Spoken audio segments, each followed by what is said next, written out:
What you think about when you're born into a fire. Let them burn it out. Sell them to the richest buyer. They wanna let the world decay. They tell us lies and fade away, fade away. We feel betrayed. We were raised to lose the race. Wake at the back of the pack, kill it anyway. Listen up now, because we're never dropping out. Beat the odds, beat the big house. Our brains are bigger than the doubt. We've been thinking for ourselves, never let the truth fade away. This is bigger than ourselves, we won't let the world burn away, burn away. We feel betrayed. We were raised to lose the race. Wake at the back of the pack, kill it anyway. To blame, haters face the world's mistakes. Wake at the back of the pack, kill it anyway.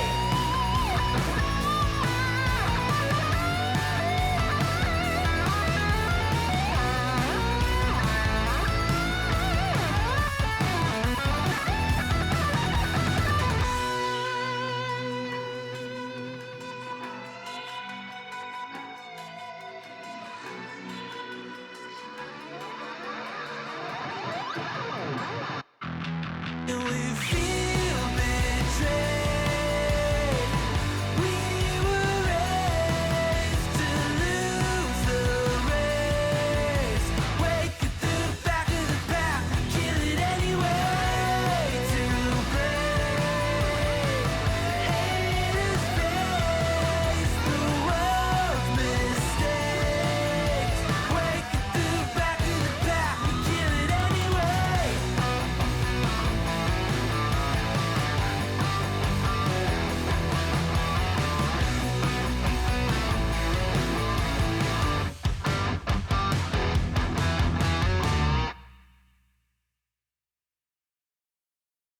Good evening, folks. Let's get this over to the right screen and let me get so you can hear. Oh, no. There we go. Now they can hear you. Say hello. Okay, so hopefully this is all working right. That's the best I can hope. So, welcome to what I hope will be the first. What is the first of? Oh my God, I'm already tripping over my words. Yeah, welcome to the first of what I hope will be many sessions of Let the World Burn Away, a Lancer actual play. Pretty much everybody, I think, is still learning this system, though we've kind of been going over it quite a bit at this point. I think originally we were supposed to start a couple weeks ago, but some stuff happened and I needed to upgrade my computer. So, but here we are, and it gave me more time to prepare, and we got some cool stuff. I think. I'm Ryan. I am basically the person who runs 5 Foot Square in general at this point. I get the occasional bit of assistance from other people helping me with different things. Zev, would you like to introduce yourself?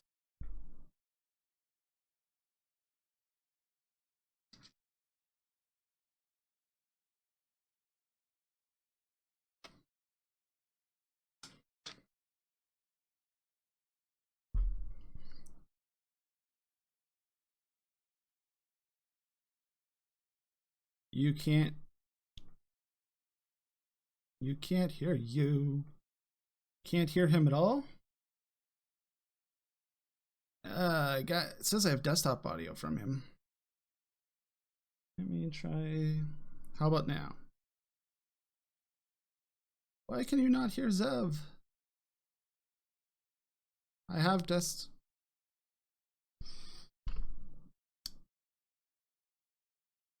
Okay. We will sort this out. This is a good time to sort this out because this is the first time I've actually used Discord this way. You can hear me, but not him. Okay. Let me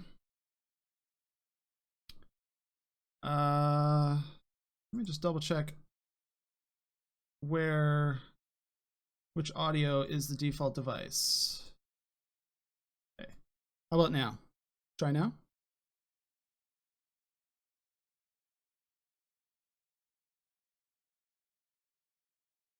I just changed which audio.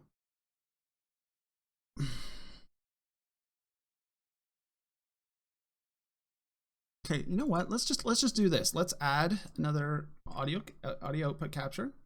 This is going to be Discord. It's just going to be Discord audio. How about now? Just a second.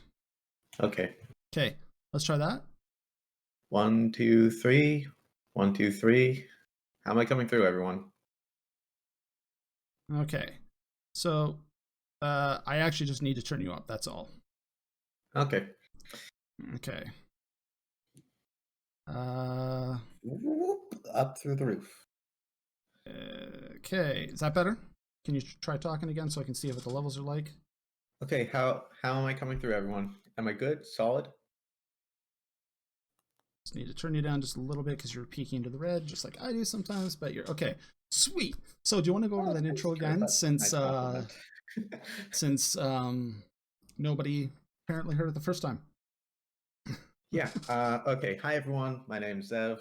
I am a novelist and a tabletop storyteller. I run a small YouTube channel called Bukari Gaming, same as my Twitter handle. And you can find me at both places. I do reaction videos and some gameplay, mostly strategy games like the Total War series. And I'm just a big sci-fi nerd that Ryan suckered into what's hopefully not going to be a very short and disastrous career as a Lancer. If it is, I'm sure we'll find someone to blame. The dice. Definitely the dice. Totally the dice. Yep. But that's me. Really happy to be here.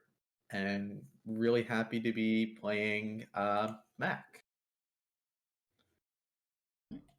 And we do actually have 4 other players, but the way we're doing this at the moment is each player is going to have what I'm calling a prologue mission. This takes place before the main game.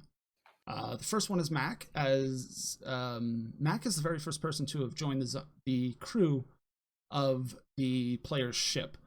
The ship, the Sunjammer, you'll learn a little bit about it shortly. But aside from Zev here, we also have Ender, who will have a session, I believe, this Sunday. Excuse me. Ender will have a session this Sunday playing Simon, I think is how you pronounce the name. I got to double check with him first. Simon. And I'm also looking to schedule sessions for Carrybutt, who is Bex, who is playing Io, or call sign Nova. We also have Big Tex, who is not in the chat at the moment, but it's fine. He's playing Vincent. I'm not quite sure when his session will be. And we have a 5th pilot, will be Neil Soulgod, who I have to talk to yet. He is currently on a trip to Chicago, so I haven't been able to talk to him a whole lot. Sorry. I'm just, yeah. But I will talk with them over the next couple days when they're available to sort out what their character is. I'll get all the information out as soon as I can. So I think this is a good time to sort of start into it, I think. Unless you have anything else before we start. Okay. Let's get rolling. Right. So, the year normally for Lancer would be 5016. However, this is a little bit earlier than this. This is the year 5009 of the Union era. Over 400 years ago, this tyrannical government called the Second Committee. They collapsed and were replaced by a much more utopian-minded Third Committee. Go figure, they're very, very original with their names. While the enlightenment of this Third Com has reached many places in the galaxy, some corners are still hiding some dark remains of SecCom's way of thinking. And the term used in Lancer is anthro-chauvinistic. It sort of implies a form of violence in the pursuit of preserving humanity. But one such place where that way of thinking remains is the Okuda Cluster. A rarity in this vast universe. The Okuda Cluster is a series of about half a dozen solar systems which are unusually close to one another. It's only a short jump between any of them. Instead of losing years of time, you only lose a couple months, which is fairly small, really. And even with the fall of SecCom, the government of the cluster still clings to the ways of totalitarianism as the people who live here suffer. But in the cracks of this broken system, there lies chances for those who are willing to take them. One such group is the Golden Star Company. They're led by Captain Emmett Call, who owns an old military ship called the Sunjammer. Out here, they do what they can to survive, and that sometimes means taking jobs that others might pass up. Recently, they completed a mission of mercy to a system a little bit further away, where a star was unstable, and some people the captain was trying to rescue some people. And in that process, they have picked up a new crew member. Or it might be a new crew member, we'll see.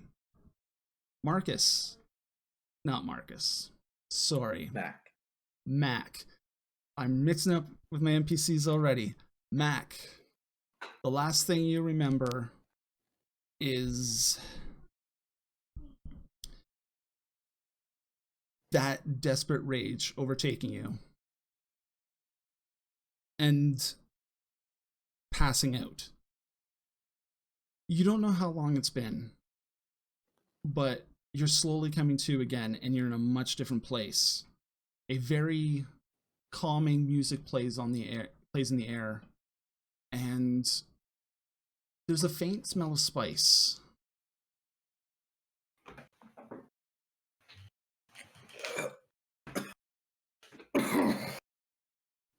How are you feeling after some of the stuff that happened? Like absolute hell. And perhaps a better question, how much of what happened do you actually remember? I remember the evacuation klaxons. I remember fighting. I remember bodies piling up around the feet of my mech and burning. And remembering the burning, I reach up, and the first thing I see is my hand, and my left hand it looks like a sunburn if that sunburn had gone way too deep to ever heal.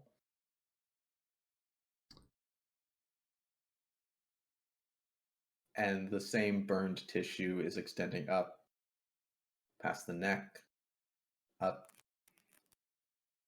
basically every place where my skin was touching the metal of the interior of my mech's command. Okay. How familiar would you say you are with how the human body heals? I know a lot more about how to break it than I do about fixing it.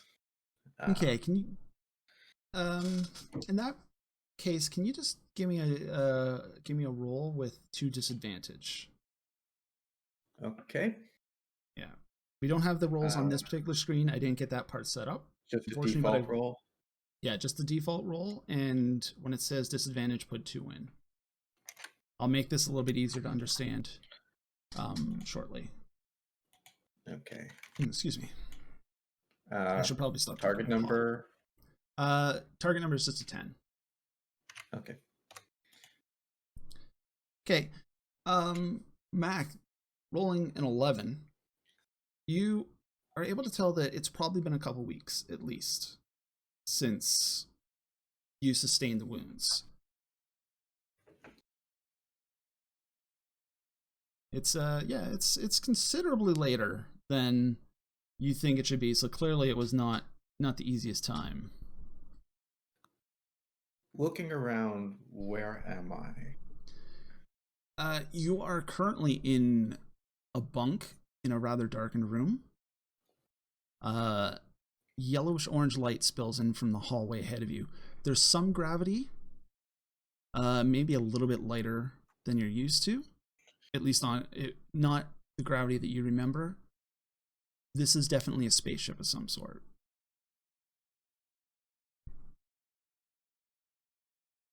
And I don't see anything familiar. I don't see anything that. No, this is My crew did not come back for me. No, this is not the ship you're familiar with.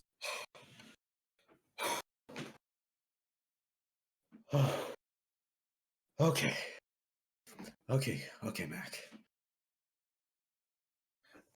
Let's get up. And I swing my feet over the edge of the bunk and just kind of prop myself carefully up, bracing one hand on the top bunk. Feel a little weak, a little shaky. And as you go to stand up, you hear a voice calling from the hallway. Don't go too fast. You've been out for a while. And hearing the voice, I try and turn and I almost fall over. It's just like a move. And what steps into the room is a rather large man. He's a little bit taller than you are, a little bit bulkier. Let me just go get my picture so that I have a proper picture in my mind when I go to describe him here. I am totally prepared. He has short hair. It's almost like a white brown. He looks fairly young. Has a scar across his nose. Okay, maybe not young. Probably early 30s, early to mid 30s. A little bit of scruff. Looks like he hasn't shaved in a few days at least. And he sort of tilts his head to the side and looks, "How are you feeling?"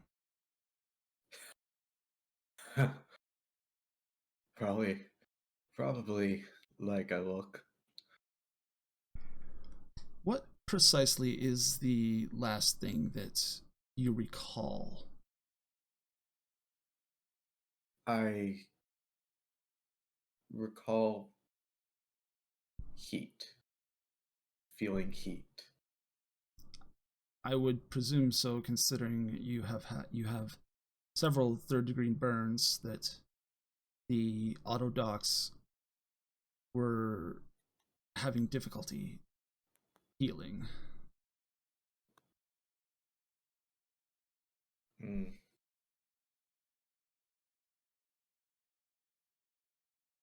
Where am I? You are aboard the Sunjammer, captained by Emin Call. Are you familiar with the name?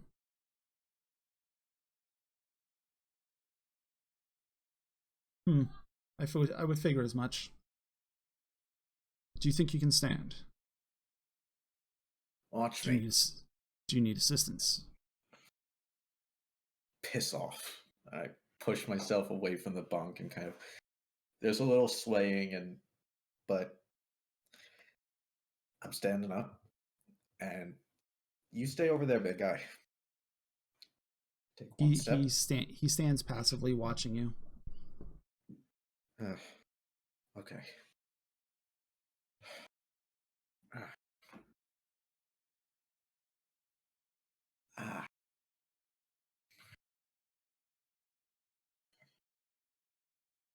Did anyone else make it off? aside from some civilians that are currently making do with the facilities in the hangar, no. And Mac just kind of sinks into himself. There's just this.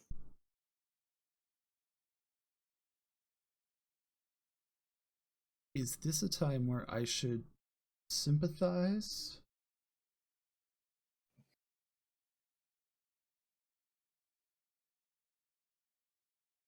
If you do, keep it behind your teeth, or I'll feed them to you.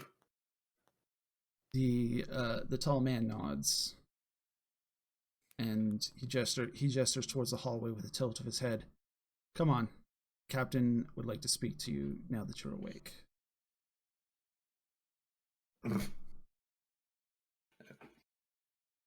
Moves out into the corridor and starts looking around, kind of reflexive, looking at lines of fire. If I wanted to get a grenade in that room, would I bounce it off of this wall or that part of the ceiling? Your knowledge would at least let you know that this is it's a very cramped vessel. Like, it's a type of corridor where you would kind of have to turn sideways to be able to pass somebody, and immediately your mind says this is a military vessel, or it was at some point previously. The man leads you through the corridors, and although you don't see anybody else, you do occasionally you get the sense that people are peeking out of doors and just taking a look as you pass. But as you go to look, anybody pulls themselves back in. Can't quite get a good glance at anybody. He leads you through the ship and up a couple sets of stairs, waiting at each landing and watching as you attempt to climb the stairs. The further we go, the stronger, the stronger and more sure I get. But it's also almost like the longer I'm awake, the more something is kind of disconnecting somewhere, as the "you're alive" sinks in. And by the time we get to wherever we're going, my face just has this kind of like permanent, tiny little smile that means absolutely nothing, but it's just kind of stuck there. Okay. He leads you up a couple sets of stairs, and your mind kind of puts together that you're heading up what would essentially be the command tower on a vessel. You're not exactly familiar with this class, but all military ships are kind of laid out the same. And you just get that sense that the way everything is, like, just the shapes and the directions and the way corridors lead off of the stairwell, you're heading up towards the command deck. And that does, in fact, kind of be true as you emerge onto a bridge, and you come onto the back of it. In the front of it is a massive window, and it wraps around the sides as well. The view that you have is stars whizzing past. You've seen this view before. You are going not quite as fast as light, but you're going near light at this point. And there's a few crew members, but it looks, to your understanding, to be, probably a little bit undercrewed, really. You're like, shouldn't there be somebody there and there? But instead, there's only 2 or 3 of the stations actually have people at them. The man doesn't even stop, though, and he leads you around the side and to the back, into a hatch, a sealed hatch off the side of the bridge. He looks at you and says, "You do know how to be on behavior, correct?" Always my best behavior. Very well. You will address the captain as Captain, or Captain Call. Nothing else. Am I understood? Just kind of blinks at him. The man nods slightly and bangs on the door, and then he turns the lock on it and pulls it open and gestures with his head for you to go in. I go in. Okay, the door closes behind you with a click, and you hear the spin. The room you step into is actually not that big. It's a lot smaller than you were expecting. It's about twice the size of the one you woke up in, and just as sparsely decorated. There is a bed on one side, and a desk, a very utilitarian desk. The one little bit of luxury in here is how exactly would I describe this? It's like a small cylinder of crystal, and a light shines up through the center of it, and it sparkles through, putting specks of color in the air as it spins. And behind the desk, looking at some paperwork, there's this individual there, just a little bit short of the Mack.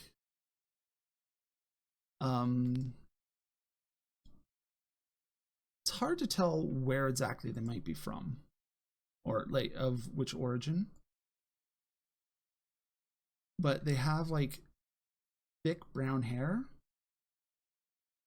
brownish black hair, and dark eyes. And they look up at you and go, "Oh, you're finally awake." Apparently. Hope Marcus wasn't too rough with you. Well, he rolled out the red carpet. Cap. They chuckle and smile a little bit and stand up, reaching out their hand. Captain Emmencall.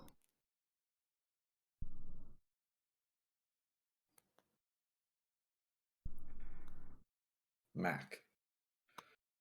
They nod. Mack, care to be telling me what exactly it was that we dragged you out of down there?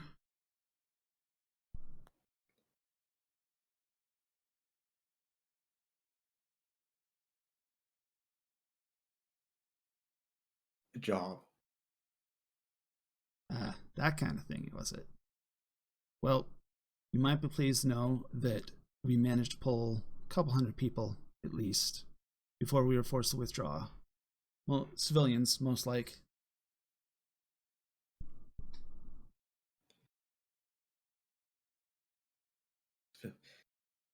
A job. The job. Don't. Take a seat. Let me get you a drink. And before you've even answered, they go over to what looked to be a rather plain-looking cabinet, and they open it up and they pull a steel bottle out and a pair of steel glasses, and they set them down on the desk. They open it up, pour a little bit of liquid, just the tiniest bit. It is perfectly clear with just the slightest hint of a green color to it. And they pour maybe a quarter of an inch in the bottom of each of the cups, close up the bottle and set it down, and then gesture towards one of them before picking the other one up. It burns. They take the shot back, and you're not sure exactly what it is, but it reminds you of that kind of stuff that the engineer on your old ship used to make in the still that they had next to the drive. Feeling a little bit better now? Ugh. Certainly awake now. Well, where did you get that? Oh, they they they got their ways down in the engine room. Sure, you've been on a ship. Mac You know reaches how it out, takes is. the bottle, pours a healthier helping Well, into his glass. by all means, Ugh. they sit back down in their chair and watch as you take your second shot. Like, so what exactly? We pulled you out of a mech down there. You know how to pilot one of those things. You got my mech? We have what's left of it. I have to admit, we weren't actually sure that it was a mech when we first came across it. Well, it's mine. Reaches for the bottle again. Well, yeah, it's yours. And if you'd like, I can have the deck crew do some work on it for you. Fix it up, it's mine. Yeah, do some repairs and get you going once again. Lancer needs his mech. Like a that it is. Now, fish. You do fancy yourself a lancer, I guess. Then Certified. Well, Fish. aren't we all?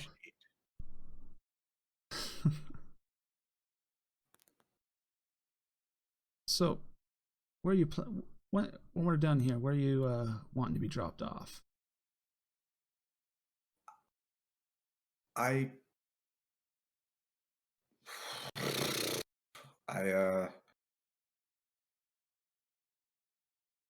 say back with my old crew, but I don't remember.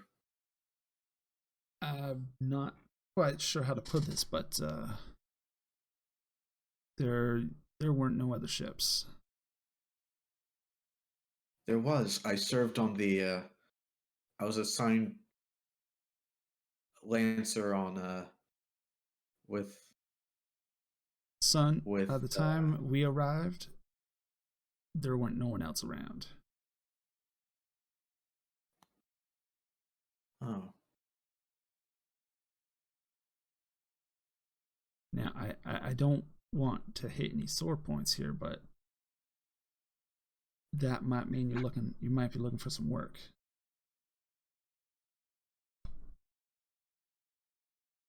Work, yes. Yes, I'm looking for work. Well, it just so happens that I have room for a Lancer, as one of my previous employees decided that well, they had some differences with our decision to answer the distress call and parted ways. But amicably, I promise.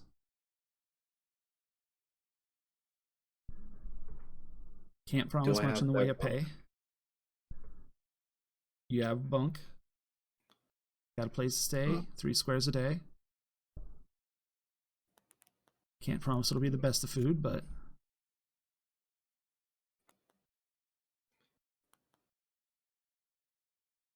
and first, all of a sudden, like Mack's eyes light up. Water. Fish need water. Yeah, fish do need water. And they look at you kind of strange for a second. And the spark goes out. You sure you're all right there, son? Shiny, Cap. Shiny. All right. Well, I'll let Marcus take you back to your bunk. Give you some more rest.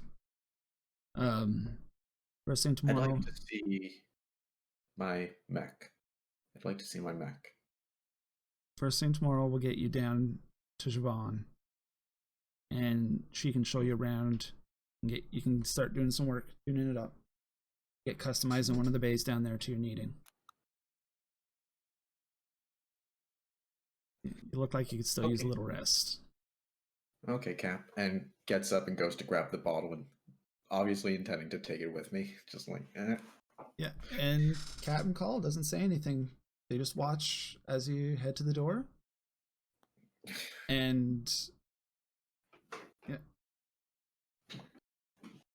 a moment later, hear the spin, and the door opens. So now we're gonna skip ahead a couple weeks. What has Mack been up to? Aside from drinking himself. Murdering the captain's liquor. Yeah, aside from, you know. He's been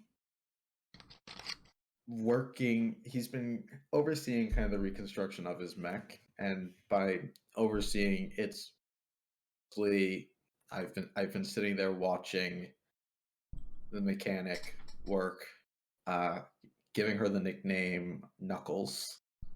Okay. So during this time, you've met Siobhan. Useless. And she is in charge of both the engine room and the hangar team that takes care of the mechs. Sorry, I keep want to say lances for some reason.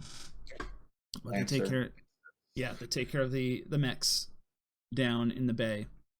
And she actually shows you something that you haven't seen before. You've heard of them, but you've never seen one before.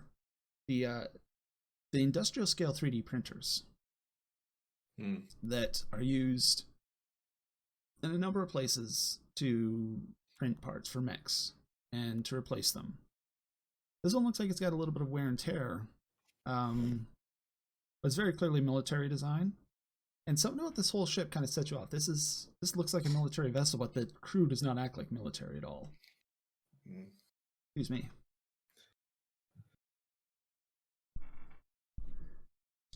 Is there anything else that Mack does while the time passes, and anything in particular he pokes his nose into around the ship? He doesn't really poke his nose into anyone.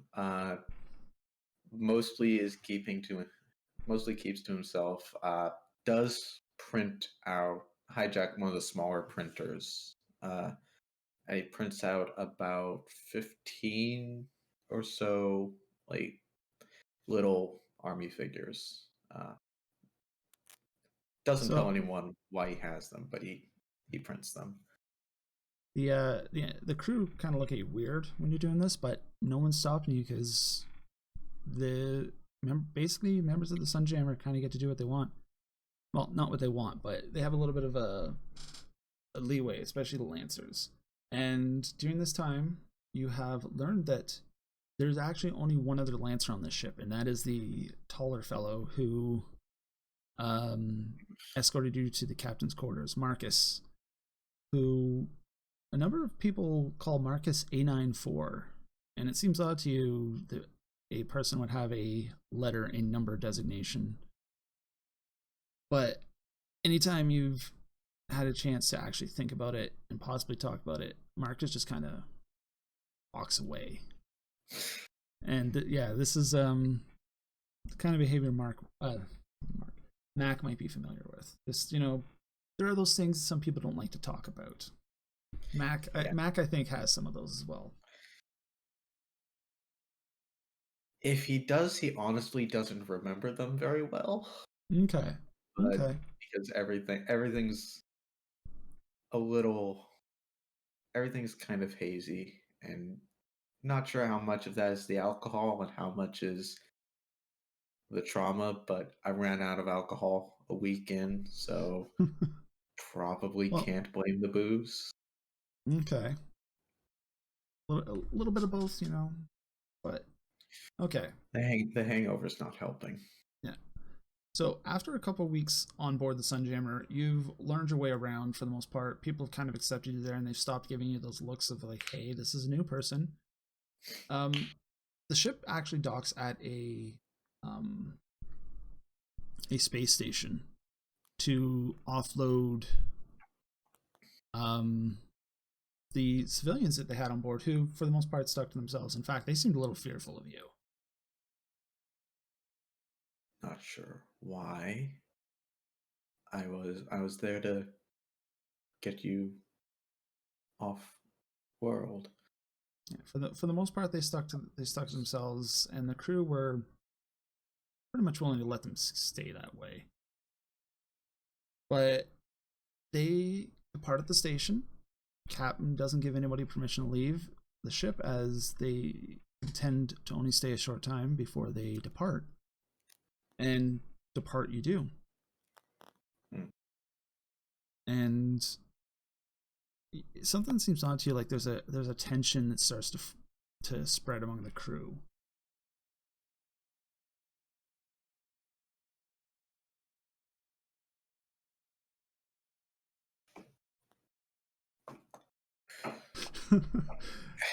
Oh yeah, don't worry. The engineers will be able to ensure that you are kept in your bottles to some degree. Yeah. But as the tension picks up, you actually find that your alcohol bottles disappear. Your suppliers stop giving them to you, and it's a little bit grumpy. But after you've had a day or two to sober up, you wake up one morning to a heavy banging on your cabin door. First instinct on waking up, and I'm being woken up to boom, boom, boom, reaching for my shotgun. Just the auto shotgun that I've scrounged up. Just get your butt moving, Mac. Captain's called us up. Do I need to shoot something? Not yet.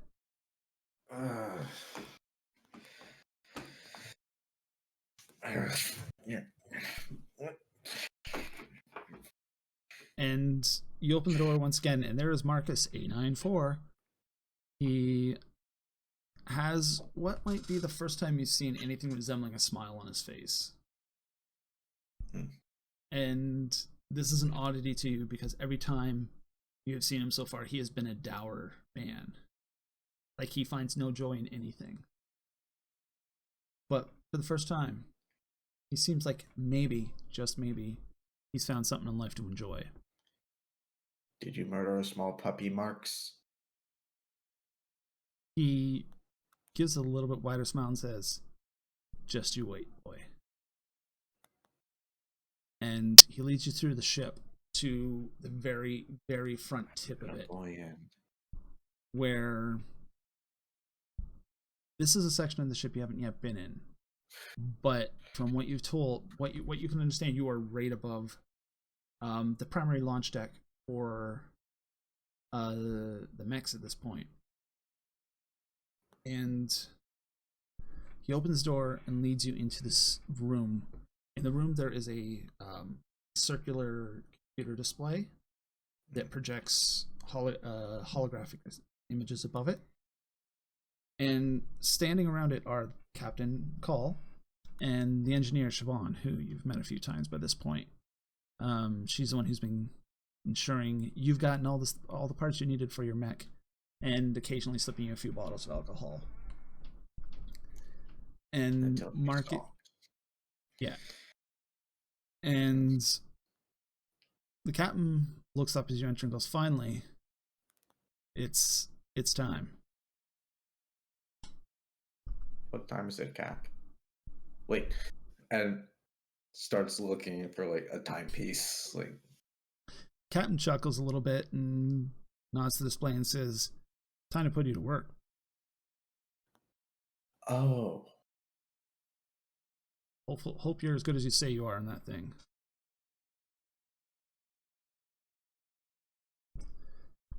And I do what I do, Cap. they gesture to a pair of seats, and Marcus takes one. I take the other. Okay.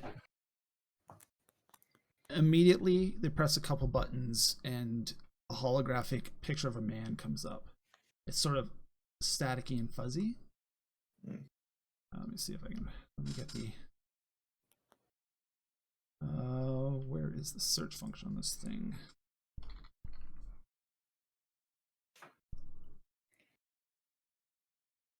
I don't yet have an image of him to be able to describe him. Well, I do have an image, just not A man of what would probably be Japanese descent, mixed with some various other Western, ethnicities, appears on the screen, and as the captain presses a button, the image returns. Captain Call, I hope you remember the favors you owe me. Well, it's time you pay back one of them at least. I know life is hard out here for everyone, but, well, I have a way to maybe make things a little easier for you. Have my officials maybe overlook some of the work you do. I need to find somebody for me. A couple weeks ago, my daughter vanished. Now, I have good reason to believe she may have been kidnapped. What I want you to do, I need you to locate her. Shouldn't be hard. I know the resources you have. You might need a few guns. But, well, I'm sure you can handle it. So here's the deal. It's simple. You find my daughter, you bring her back, you do the job, and you might find your life becoming somewhat easier. I expect you'll get back to me within a day. And the image freezes. The Captain Call looks up. Well, that, my friends, is Governor Phineas. Let me get his last name. Of course I don't have it. Phineas Kendall. He's the current head over there on Izanami. So it seems like we got ourselves in a bit of a situation here.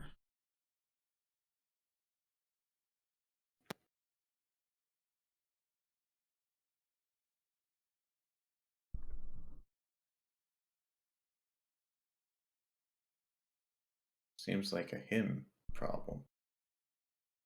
Well, sad part about this is a him problem can very quickly be made into an us problem. Oh. See, Governor Kendall and I have a little bit of history. He, needless to say, I owe him some favors for some good things he did for me in the past. Things that have kept this ship flying when it might not otherwise, if you understand my meaning. Now, he's right. I got my ways. I'll see to that part, making sure that I can find this wayward child of his. But I have a feeling we're going to need some big guns when the time comes. See, the way I hear it out here in the cluster, some folks ain't taking too kindly to the way the central government's been handling things. Oh. Yeah.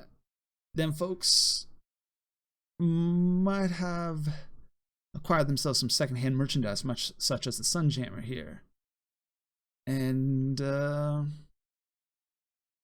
might not be so willing to give up any individuals that they may or may not have acquired that belong to the bloodline of Governor Kendall here.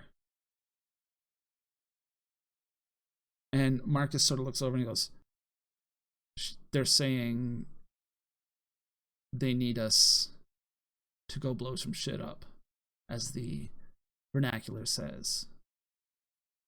No, I got that part. Hard to tell sometimes what you get and do not get. Drunk, mostly. And at that, Siobhan laughs quietly and tries to cover her mouth. the captain sighs and goes, "Look, I'm going to tell Governor Candell we'll do this job for him. Do what we can. I'll put out my feelers. Pull back some, let's say some information. Once we do that, y'all need to be ready to go. You understand me?" Always ready, Cap. All right, so here's the deal. I'm having Siobhan use the codes that were so generously donated by Governor Candell to access the security network. Going to track us down. Might be able to give you a little bit more fire support when the time comes. And the Sunjammer itself, assuming we can get it into a good position, would also be able to provide some assistance. When the time comes, we're going to send Marcus in ahead of you. And plant the way. Marcus has a way of blending in with individuals who might not otherwise be forthcoming, if you get my drift. He will make way. Still. Yep. He will make the way for you. You come in. He and you get the girl, pull her out, and escape. Sounds pretty simple, right? Plan goes in plan. Everything goes according to plan, of course.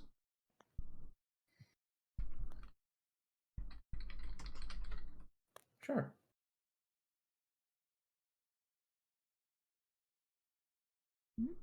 I put that in the wrong spot. Anyway, all right. Seems to me then you got a mech to go prepping.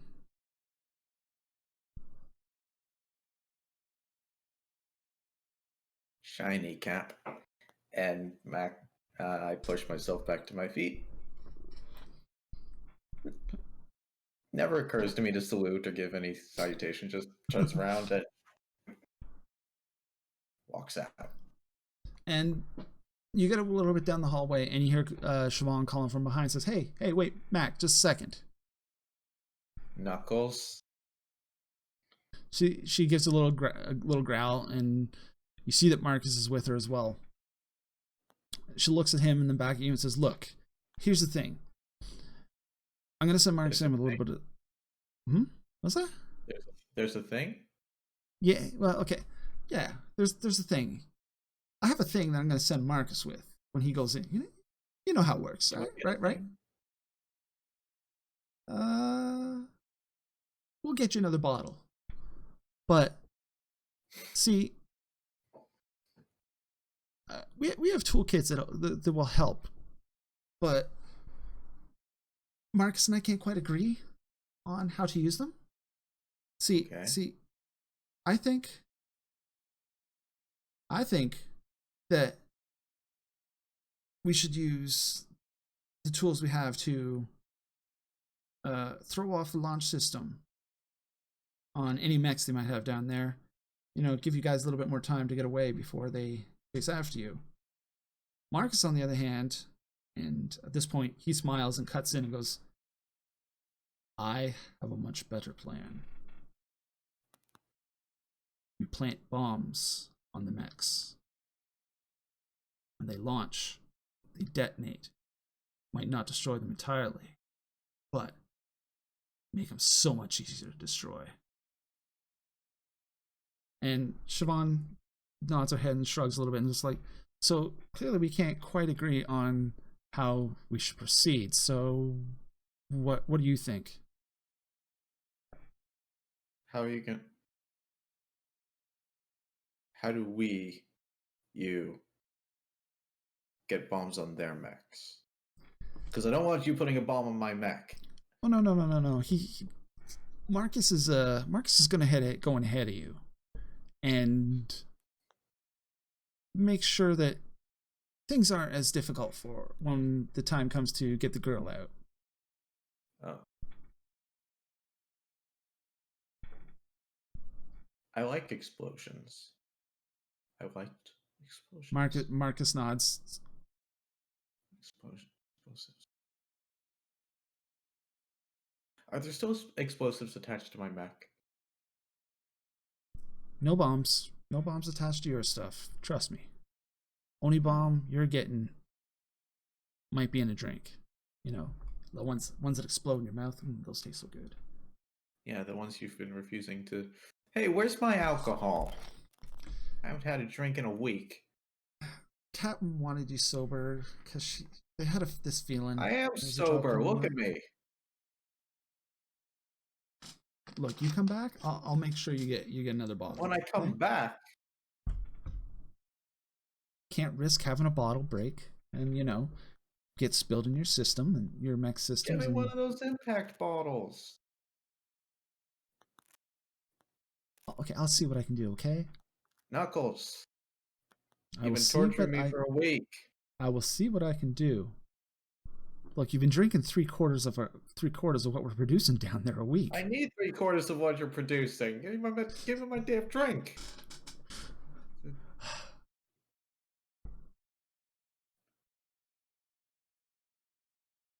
Once it's done, I'll see what I can do, okay?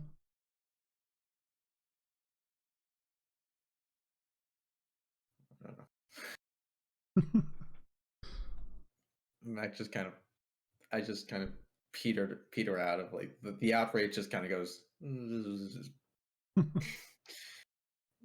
look, butterfly.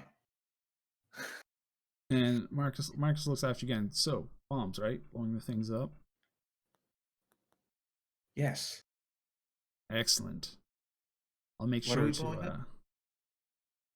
the bad guys. Right. And with that, they sort of depart to let you see to your preparations. Okay. I go down to the hangar, and I've never actually, since coming on the ship, I've not gone within about 20 feet of my mech. Okay. So up close, actually starting to get close to it, you see they have restored it exactly the way you wanted it. Everything is brand new. Everything's, well, not necessarily shiny. It's doesn't have a scratch on it. And pretty much everything seems to be in place. There's a moment where I hesitate, almost as if I think that touching the mech, it's gonna like kick me or something. There's this, and then grab on and haul myself up by an armor plate and just kind of clamber up and Okay, it's into the easy. cockpit. Yeah, it's easy enough to pull yourself up. Yeah, and as you start to boot it up and check all the systems, everything seems to be in place. In fact, they've updated the system to take care of that little hitch that you used to have.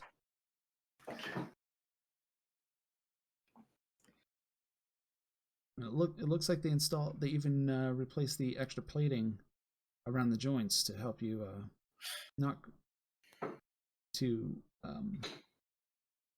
help the mech stay up that you installed after that one job. And reach out and I push the final initiate key. Just hear the reactor going. It is. Around me. It starts. Ooh, wow! It starts loud, and then slowly, the humming just becomes white noise to you. A familiar, comforting white noise that you didn't realize how much you had missed until this very point.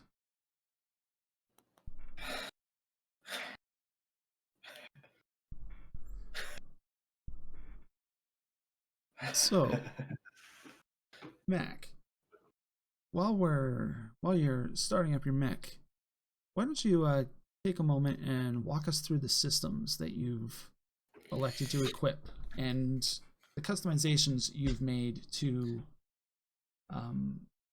your Everest.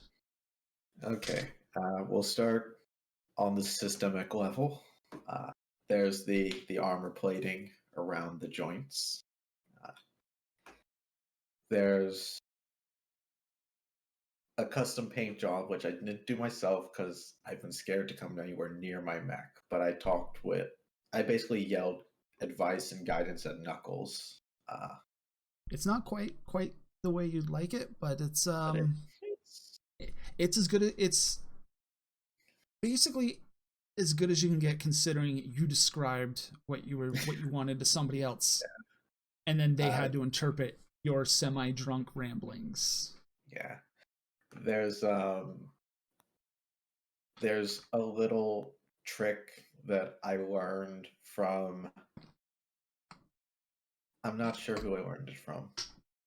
Maybe I knew it always. Maybe I came up with it. Yeah, I came up with it. That might be true. It might not be true. You know, it gets just a little extra oomph out of the hydraulics for stable structure. And then there's my special touch. I don't think of them as explosives, but I have 3 pattern B hex charges strapped to the outside of my left thigh. And then for my weapon mounts, there's a shotgun, a tactical melee weapon, and a heavy charged blade. Yeah, you never might know when you might need some grenades. Yeah. Could always be useful. The knock machines. Yeah. And so you remain in your mech for quite some hours. In fact, you fall asleep in your mech. This is a very comfortable place for you. In fact, the helm wasn't the only thing you missed. You've missed just being in your cockpit in general, because you used to spend a lot of time in here.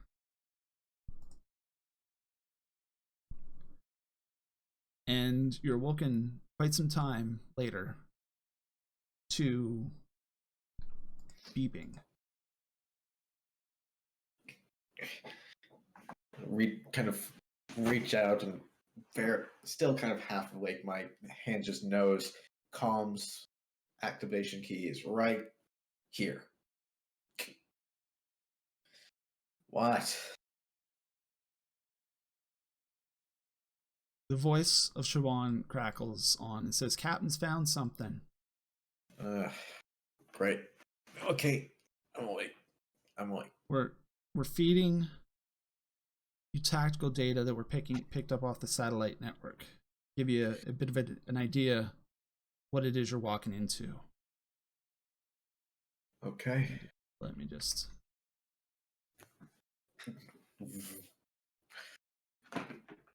Now, over on the tabletop, that should have swapped your view, Yep. correct? Yep. So let's give everybody else a view of what it is you're seeing. Assuming I press the right button. All right. So this is the overview that comes up on your display.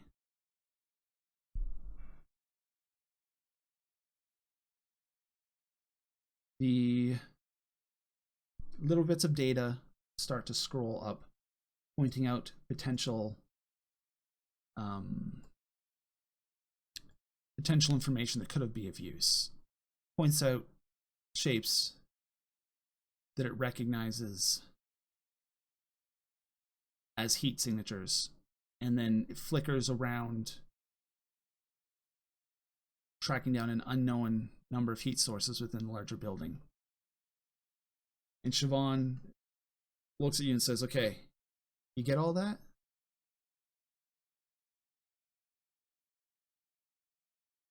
Well, looks to me it's an old SETCOM base of some sort.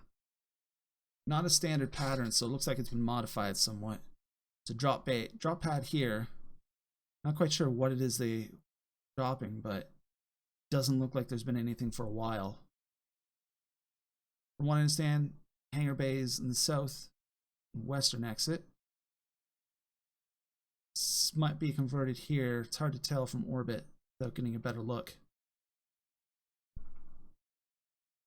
According to Captain sources, it's been taken over by a oh crap, sorry. This occurs to me. I didn't add the other audio source to this window. So nobody's able to hear you at this moment. Okay, there we go. That should be better. I apologize. If you cannot hear Mac, please let me know so I can correct that. Hope everyone can hear me. Yeah.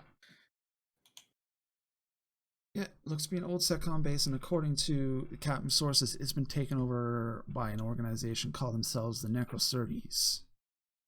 Not quite sure what it means or why any organization. Necrosurtes. Strange name, but, you know, clearly maybe something to do with death. I'm not sure. Look, I didn't go to school for language, nothing. But it seems to me, from what the Captain sources are saying, this is where they're taking the girl. Okay. And I kind of put Selmy into advancing and stomp out of the bay, the recessed bay that I've been in, and into the central launch landing corridor. Siobhan smiles a little bit on the heads up display. Marcus is already in. He's already doing his thing. We're sending a modification to your transponder. Should mark you as a friendly to these folks, at least long enough to get you there. According to the captain, there looks to be probably another half dozen mechs associated with the base, but a good handful of them are currently out. So this looks to be our best chance to get in. Got 4 heat signatures. Yeah, we got 4 on the ground around the base, another 4 away from the base. Hopefully you can get in and out before they return. Possibly another 2 to 4 still inside the hangar bays. Well, and the definable thing, Max seems a little more clear now that he's in the mech. There's a little clarity to me that wasn't there before. Okay, interesting. I'm sure I can handle them. And some a flight pattern is passed to you from the command deck in order that will take you out of the ship and to it's like a little skiff that you can connect to your mech to, and it will basically let you re-enter the atmosphere safely.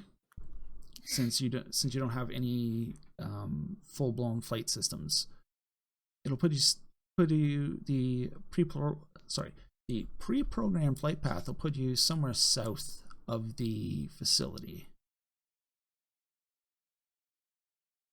Copy that. And pilot Selmy up to the underbelly of the skiff and send the handshake to the automated systems. I can probably hear the metallic clank clank.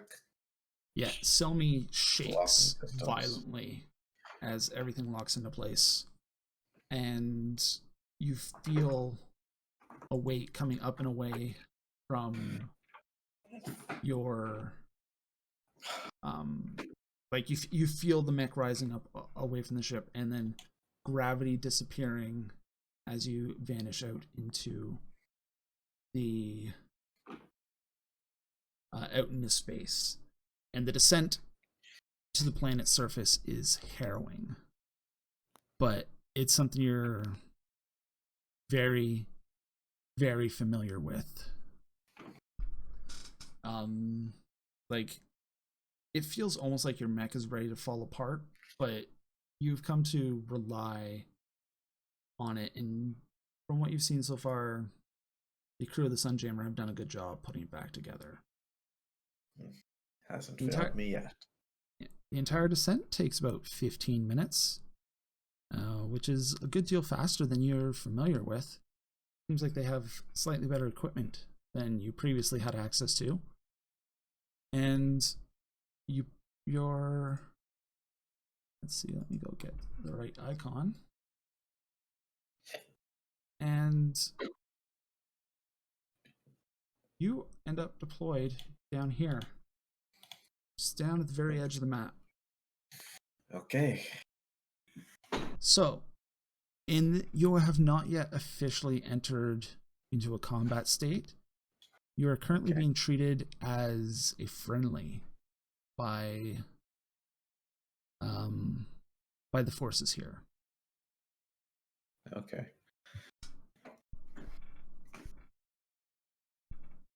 But it does give you a good glance at what exactly you're up against. As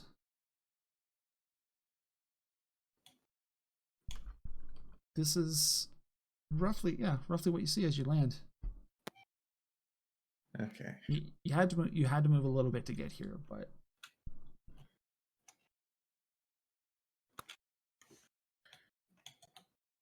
so what is your plan of attack? Well, there's no sign of Mark. There's currently not, no. So the thing to do,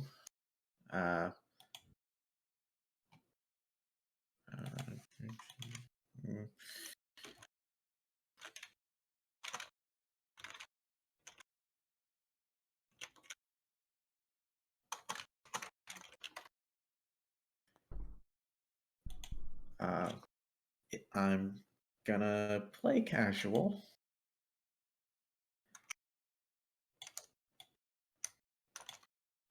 Let me fix that. I forgot to make that. I clicked the wrong user when I pasted that in. You should have your macros now.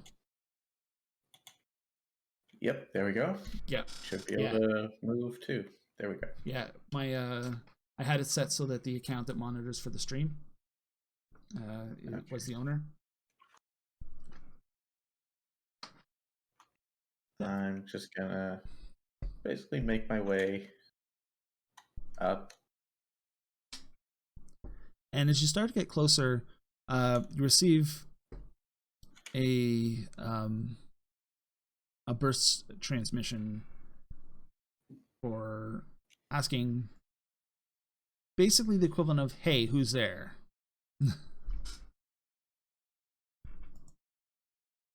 Okay.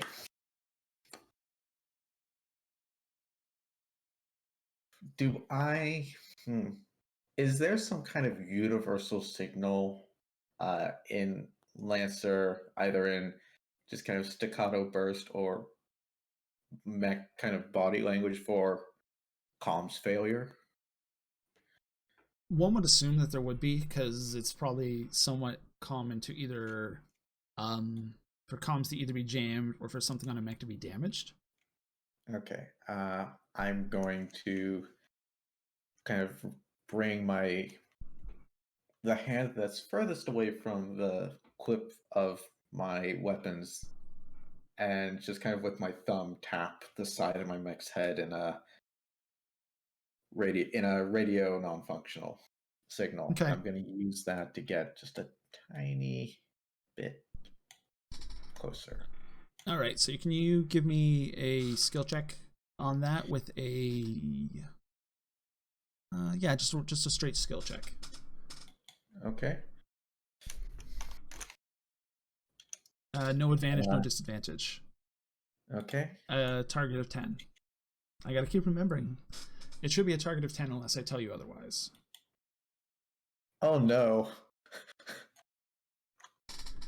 So it's not so much a bluff so much as whether or not you're able to the signal works. Yeah. And the mech that signaled you steps forward slowly towards you as if to get a bit of a better look and see you better, and you receive the comms open and goes, look, I can tell your mech ain't got that much damage on it. Looks all brand new. So ask you again, you got the transponder code, but we weren't expecting any others out here today.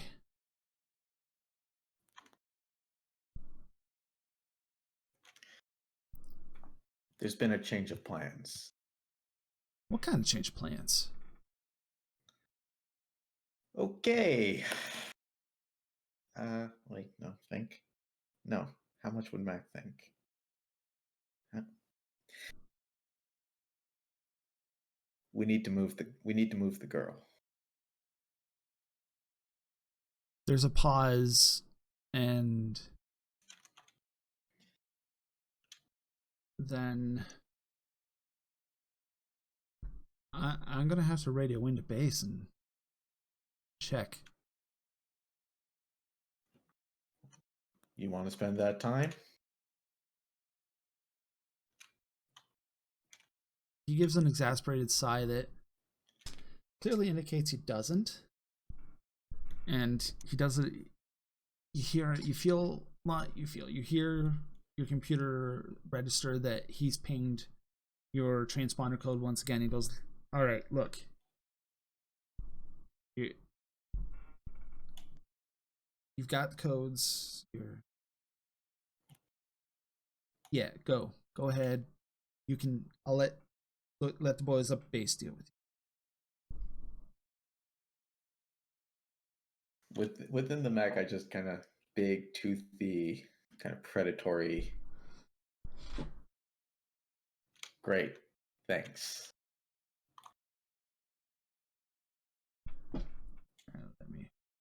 And my back is itching as I start walking away. And he returns to his position.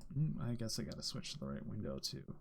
I gotta remember I can undo it off this window. He switches back to his position. And as you approach the base, you come across another pair of mechs. And once again, you receive another burst transmission requesting information on why you're here.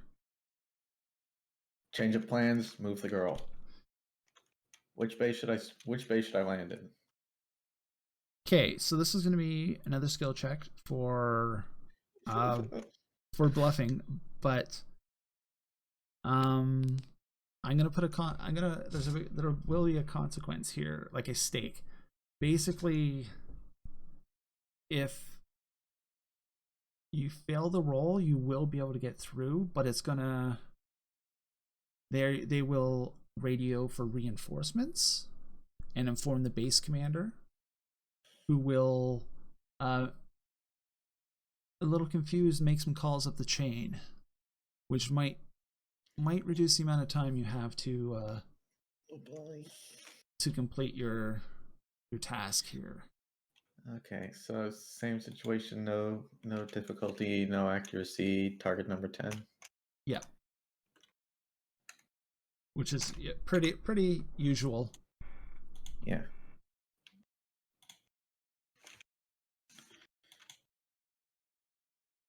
Okay, 18. Okay. These guys probably buy what you're selling a little bit better. Because you, after that first little bit, it kind of shook your confidence, but now you pulled it together and you're like, yeah, okay. And one of them opens a comm channel and says, all right, we'll make sure girl's ready to move. and your computer detects some comm signals. You're not quite sure where they're originating or where they're headed. And Tin Man directs you to this bay here.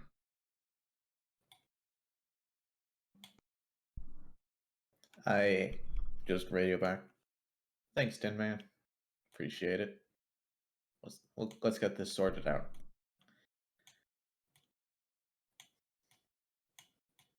Okay. And then we'll just hold right. Oh boy. And we will swap back to here. All right. So, going to take a quick 5-minute break here. And then, yeah, going to take a 5-minute break, and then we'll be back and pick up the more stressful part of the mission.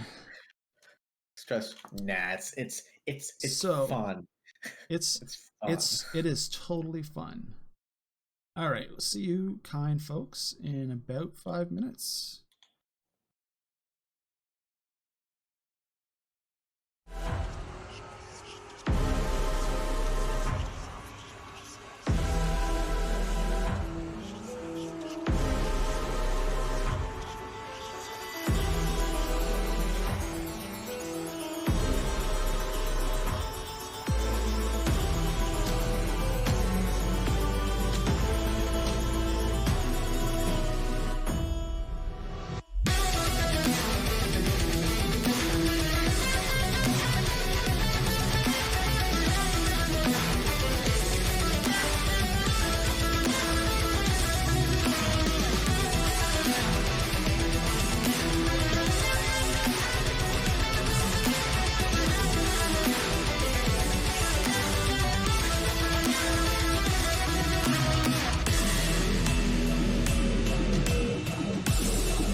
And that's the right one. And we're back in. Let me just make sure I got Discord audio on. So, how was the break? Good break? Break was good. Okay. Yeah. So we'll, since we didn't actually get into combat in that section, which was a possibility, I do just want to check that you guys can still, in fact, hear Zev, because I keep making mistakes when it comes to which sources to re-enable as we switch scenes.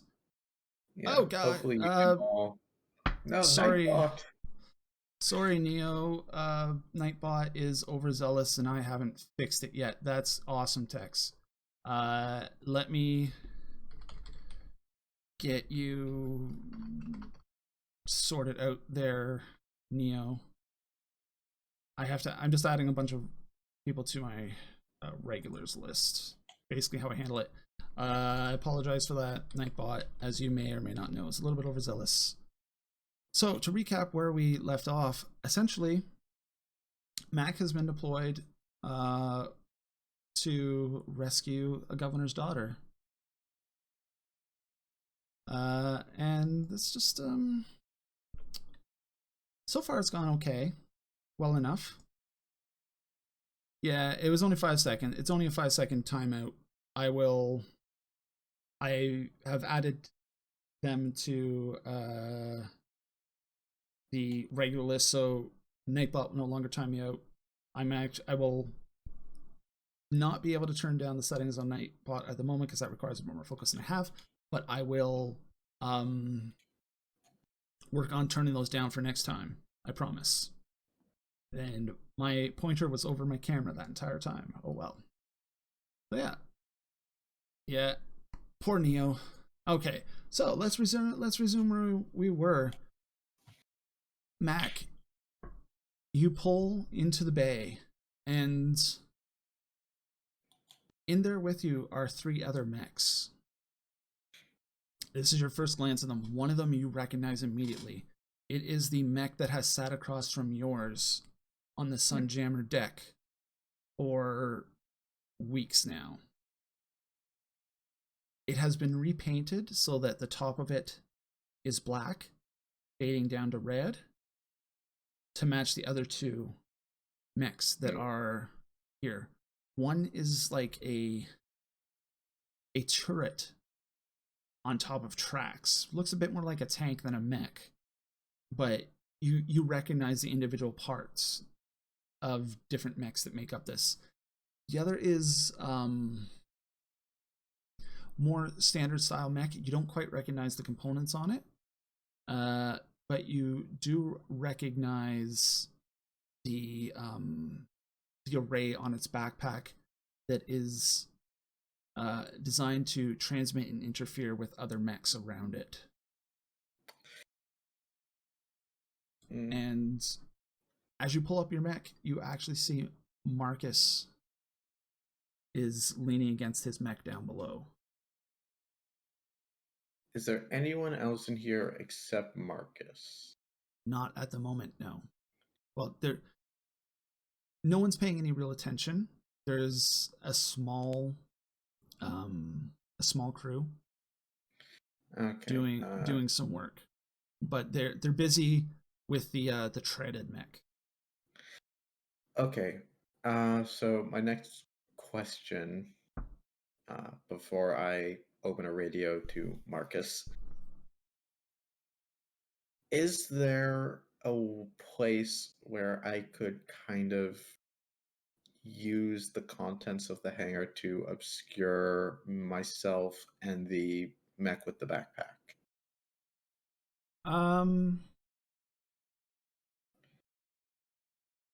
Potentially. If you were careful, you could use the other third mech as sort of an obstruction between the 2. Okay, if you position, I don't want people to see what I'm about to try and do. Okay. So, what is it that you would like to try to do before I ask any rolls? I would like to try and deploy one of my nifty, sweet little mines, where if he tries to take us to move, he's going to have an explosive charge go off under his foot. Okay, which one do you want to put that under? The guy with the backpack for the guy with the disruption. So the actual mech, like the standing mech. Okay. Yeah, I want to try and trap him. All right. So, this is going to be a two-part roll here, I think. First one. Did I put it? No, I have not put this back on that screen yet. I'm going to switch this back to the auto combat screen. Okay. If it would swap. I'm having trouble forcing. Oh. I'm having trouble forcing the view to this map for some reason. There we go. Should be forced now. Okay. Okay. Again, I apologize to everybody if there's a few hiccups. This is the first time I've actually done one of these streams in a long time. First time we've done anything for this, and I am working with a lot of new tools that either didn't exist last time I did it, or are entirely new to me. And so we're just kind of figuring it out as we go. And I love this virtual tabletop that I've come across, but it requires a little bit of work to get going and do things. So, first one, I would like, if the first roll, the consequence of it, if you fail, would be that clearly they spot what you're trying to do. Yeah. There is a place where you could potentially position yourself, but it's a fairly small one. So, I'm actually going to make this. Would say this would probably be a risky roll, which means essentially you will roll your skill. Okay. But you need a 10 plus to succeed. But there is a consequence of some sort unless you hit a 20. And the consequence if you don't hit a 20 is that they will become suspicious of what you're doing. Not necessarily see you doing it, but they'll be starting to be like, yeah, they'll be like, why is he putting his mech there, type of thing. And if you outright fail it, they will be a little bit more wary of what you're doing, like, hey, what the hell, that's okay. No, type of thing. So would you say this is stay cool? I would say yes, this is in fact a stay cool roll. Okay. Stay cool, come on. It's yeah, not necessarily staying cool, but it's staying cool while hiding, kind of thing. Just play it cool. Stay cool. Stay cool. No value for accuracy. No value for difficulty. Target number is just 10. 10. Yeah. +2, +2, +2, +2. Okay. Oh wow. So what you guys can't see is that he just rolled a 20. Plus he gets his +2. Which actually wasn't, which I noticed, if you can tell, I made a mistake in the macro there, because it didn't add the 2 into it. Whoops. Yeah. You know what I'm gonna do?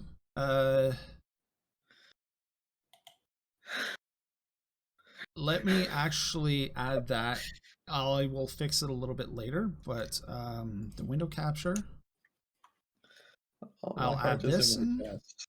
My heart is. Wait, of course crap. My heart is in my chest. My heart is in my throat. Oh my god. Here, let's toss this up there. Is that too small, or should I make it a little bit bigger? A little wider, I think. Okay, I can't do. Okay, give me 1 second here. Oops. I'll do what I can. Just 1 second. Oh my god, I hate OBS on the fly. I just want to get rid of that box in the bottom. Okay. So we can take that off the edge of the screen. Right there. Is that good? I know it's off the. It's. I can't do too much better at the moment, unfortunately. So I will try to do this. We'll make it a little bit bigger, and we'll just have the most recent roll show up, and then that should be a little bit more legible. Okay, so yeah, they don't notice a damn thing. Okay. Marcus kind of takes a look at you and goes, "What the hell are you doing?" Like, he makes that sort of hand gesture, but then as you deploy the explosive mine, you see this little something resembling a smile on his face, and he nods. Go ahead and mark off one usage of your mines, so that Yep. you keep good track of that. Yeah, I've got that.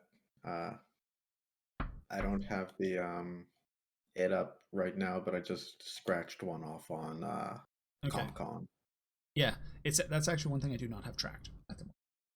Yeah, This tabletop tool is great for so many things. I can automate so many things. I only had so much time to automate things before we got to play, because apparently it's this week and not next week like I originally thought. Anyway, so yeah, you place the mine down without an issue, and you manage to hide it in such a way that it's probably going to be hard for anybody else to see it. Like, they're going to have to be looking really well to find it. They're gonna have to know what they're looking for. Yeah, you kind of position it next to like a storage tool, not a storage tool, like the crates. Yeah, because basically the way those mines work is they're basically activated by the presence of a mech that's turned on. Like, the engine's active and the vibrations and such trigger the mine. That's kind of how it works. So it's not going to activate until that situation. So you don't have to necessarily hide it directly in front of the mech. You can kind of hide it where the mech will get caught in the blast, but you can keep it out of direct line of sight. Yeah. And once I've subtly oopsed a mine, I'm gonna kind of do as close to a oops silly me shrug as my mech can manage, and maneuver to the actual open berth. Okay. As you're actually maneuvering to the correct spot, the team kind of looks up from what they're doing, a little confused that it's taking you this long to get your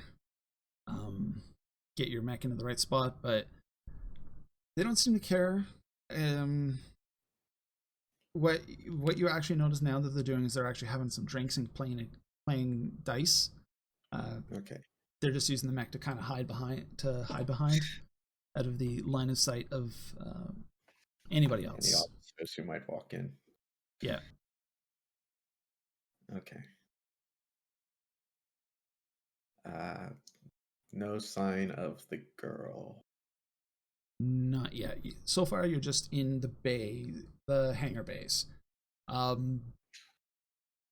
Maybe Marcus has had some time here, so he has maybe got some information. Open the channel to Marcus. Talk to me. Good thinking there. Should make getting away a little bit easier. I think sometimes. But look, did some poking around. Seems base commander's out. He's gone out for patrol with a few others. Where's the girl? They have a med bay. It seems they have her put into what is the colloquial term? Deep sleep, until they can relocate her to. I am unsure as to their intentions. Yeah, that's because that was me. I believe even before you arrived, she is in a pod of some sort. I believe it would be in our best interest to either recover the pod or awaken her.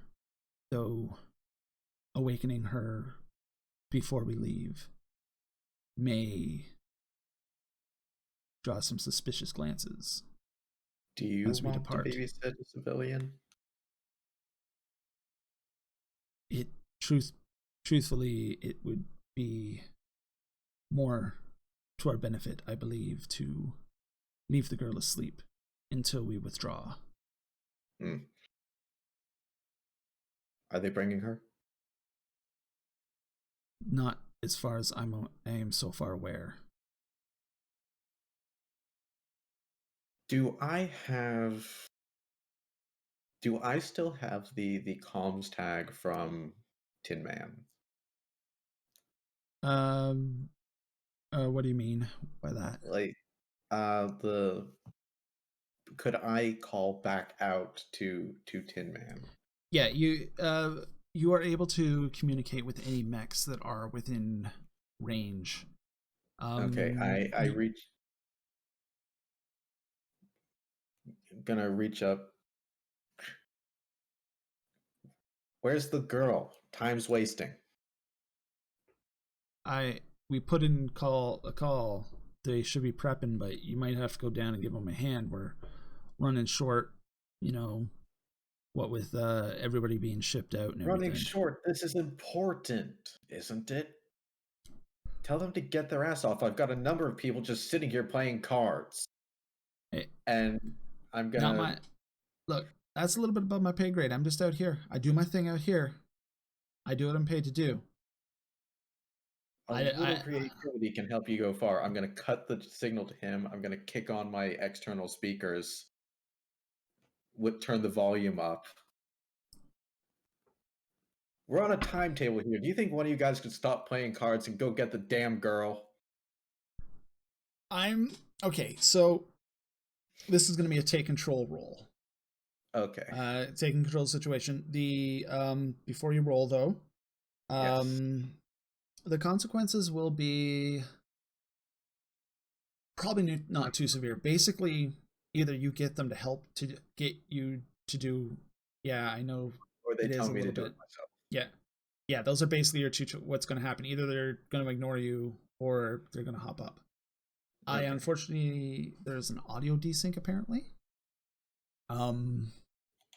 So, one quick second. Okay, do you want me to wait to do the roll until?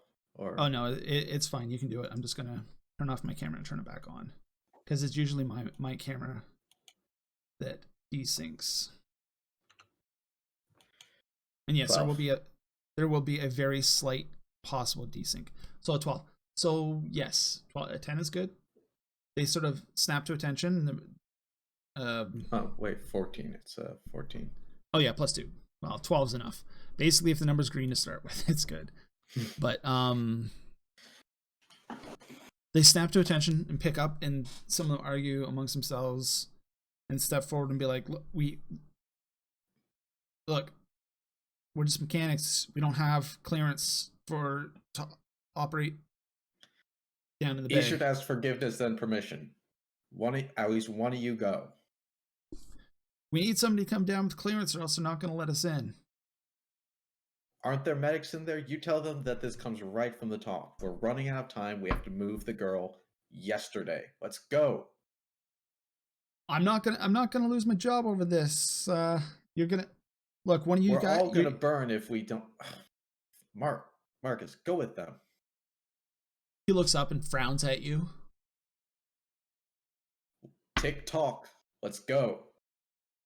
He makes a sound like you've never heard before, a very exasperated sigh, and steps off. He heads after them. He points to two of them and gestures, and they head out. In the meantime, though, I am gonna have to get you to make me another stay cool roll, because some time passes and you're just kind of left sitting here. Yep. Okay, stay cool, stay cool, stay cool. Yeah. Consequence being here, they're gonna get suspicious if you can't quite stay cool. And this is Mack, so might be getting a little bit antsy just sitting here. Yeah, the urge to break something might be. Yep, that's Yep. a 5. I Okay. am not cool. I'm getting a little a lot twitchy. What? So, what would Mack do? How would he take out his twitchiness? Knowing that something that he does has to tip those off around him that he is not supposed to be here and that he's unsure about being here. Oh boy. All the other mechs are parked kind of front in, right? Like front towards the kind of the gantries. Yeah, Mack turns around. Mack does like I want to be facing towards the door because consciously I know the threat is that way. The people who I'm gonna need to kill are that way. You keep your some cameras focused on the rest of the screen, however, not screen, the rest of the hangar, the hangar behind you, because I get the feeling Mack's kind of a little paranoid and doesn't like having his back to an open space. And Mack's always he kind of notices the remaining crew kind of nudging each other and pointing and be like, you can't hear what they're saying from this distance, but they're pointing towards your mech. And as a group, they seem to have kind of keyed into the fact that something's off here. Maybe the big thing being that your mech is not in the same colors as any of theirs. Yeah. And as you watch, one of them slowly steps away from the group and heads towards a panel on the wall. Okay. Oh boy. I gotta say, I know more or less exactly what Mack's response is gonna be, regardless of without someone there to mitigate him. And just as Mack goes to do what he's going to do, your radio kicks to life and you hear a pair of gunshots and you hear Marcus saying, "Warm up, we're going hot." I'm hitting that poor guy and probably the wall panel he's standing next to with the closest thing I'm certain can reach him. I'm hitting him with the shotgun. Okay. So, I'm actually, this is not going to be a mech roll. Just give me an assault roll.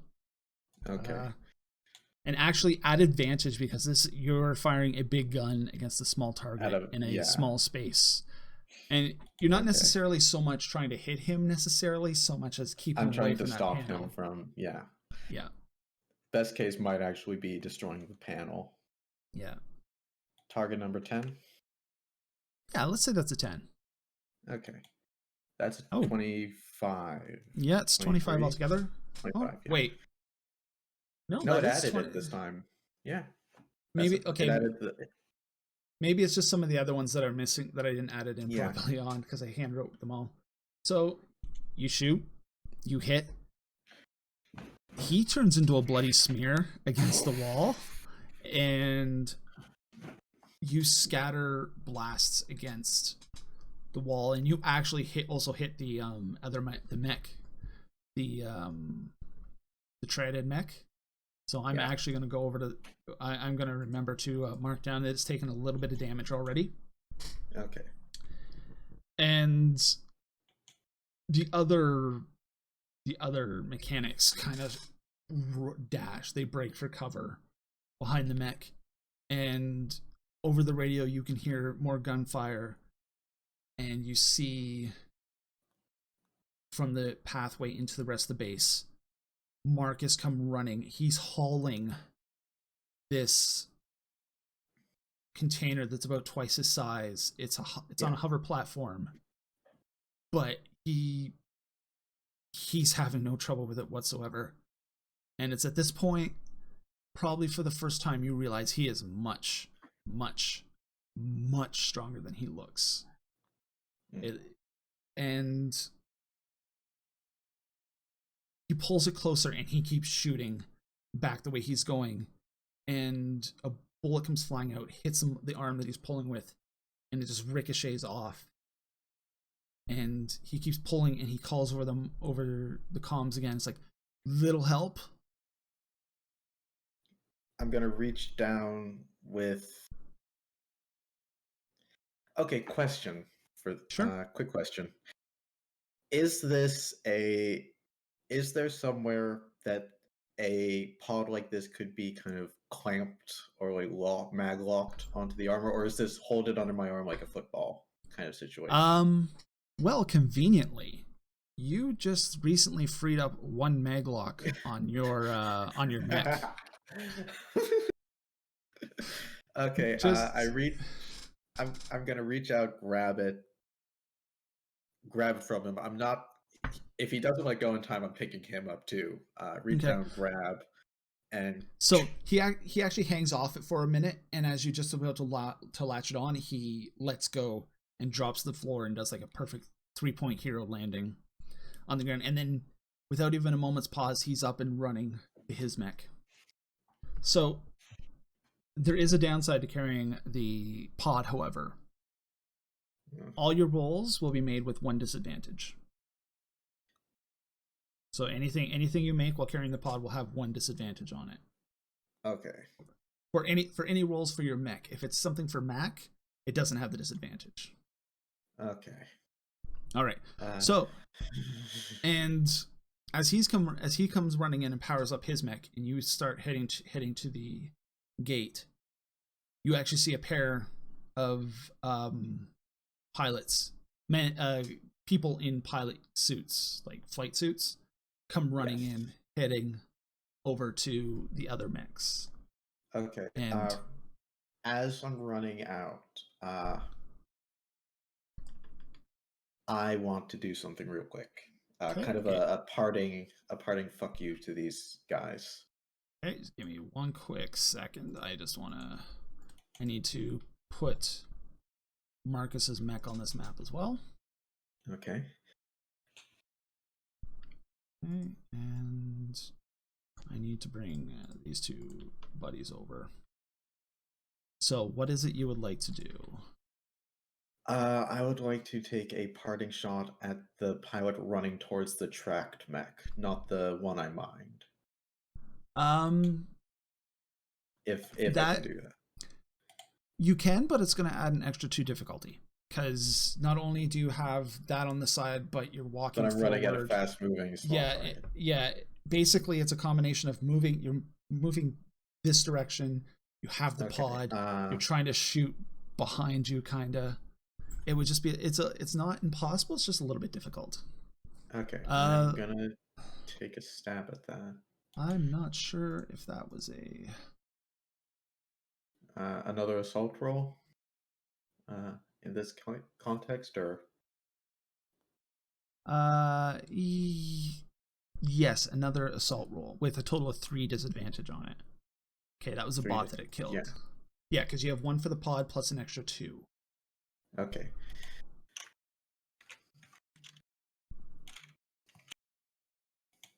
Nope. Okay. I miss. Wow, you rolled a 6 on one of the disadvantage dice. So that's actually 4 altogether. It's not terrible considering you rolled a -6.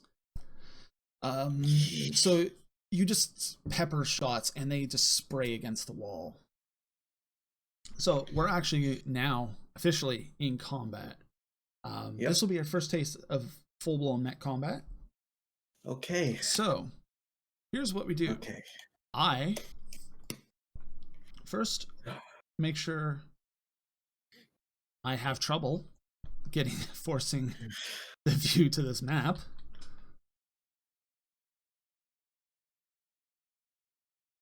I'm not sure why I'm having so much trouble. See, here's the thing. This worked perfectly every time I tried it off stream. And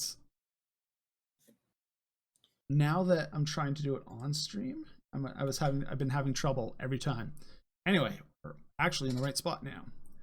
Okay. So here's what you have to deal with. So 2 max. yeah, 4 max. these are okay. Let me get the right screen. These two. This is the tracked mech that you scattered with some damage. This one is the other one that you place the mine on, which has not yet gone off. This here is Marcus's mech. Okay. And this is yours. Yes. So we're sticking as close to the book as possible. This is not the only way to play. It's just everybody in our particular group wanted to do by the book, very tactical combat. And the way the tactical combat by the core works is that initiative, players go first, but what happens is that the players as a group decide on a player or an NPC to go first. After that, it then comes over and to the GM, who picks an antagonist to go. And then it switches back and forth like that. Once one side is gone completely, the other side gets to go. Like, just gets to fire off all the rest of their turns. And then the next round starts, and the side that gets to begin is the one that did not go last in the previous round. So it is possible for the bad guys to go first if there happens to be more players than bad guys. So the players do go first, and you are the only player, you get to determine whether it is Mack or Marcus who acts first. I'm gonna say Mack. Yeah, and you may be able to tell from the kit, Marcus's Victoria is a very assault-heavy mech.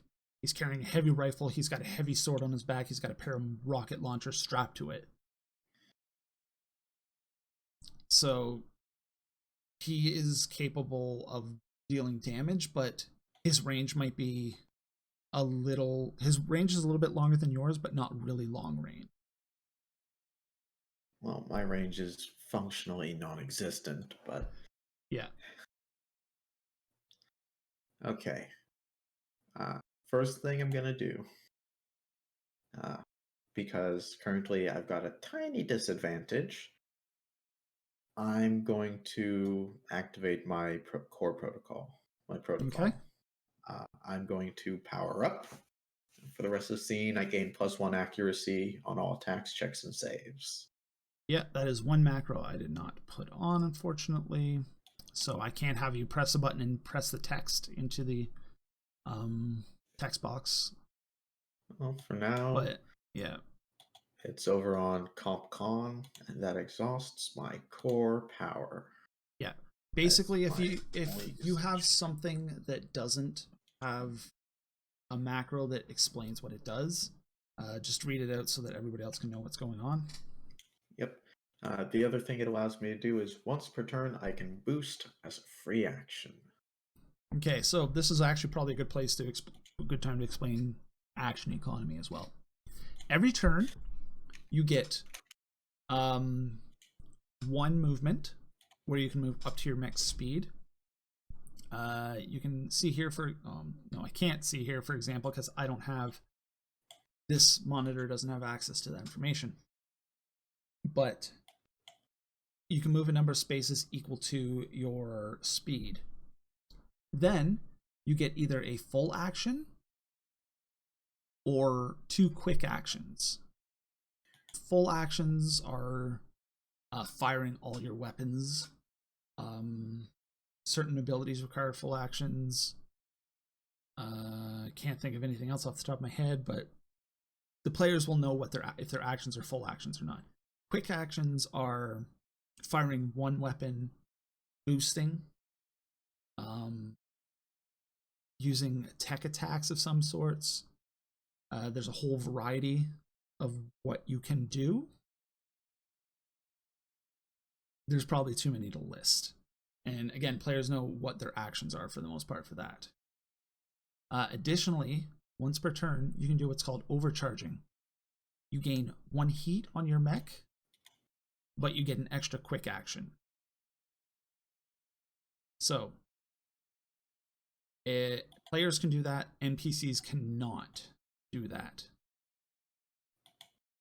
So, with that very, very brief rundown of how the action economy works, what would Mack like to do? Okay.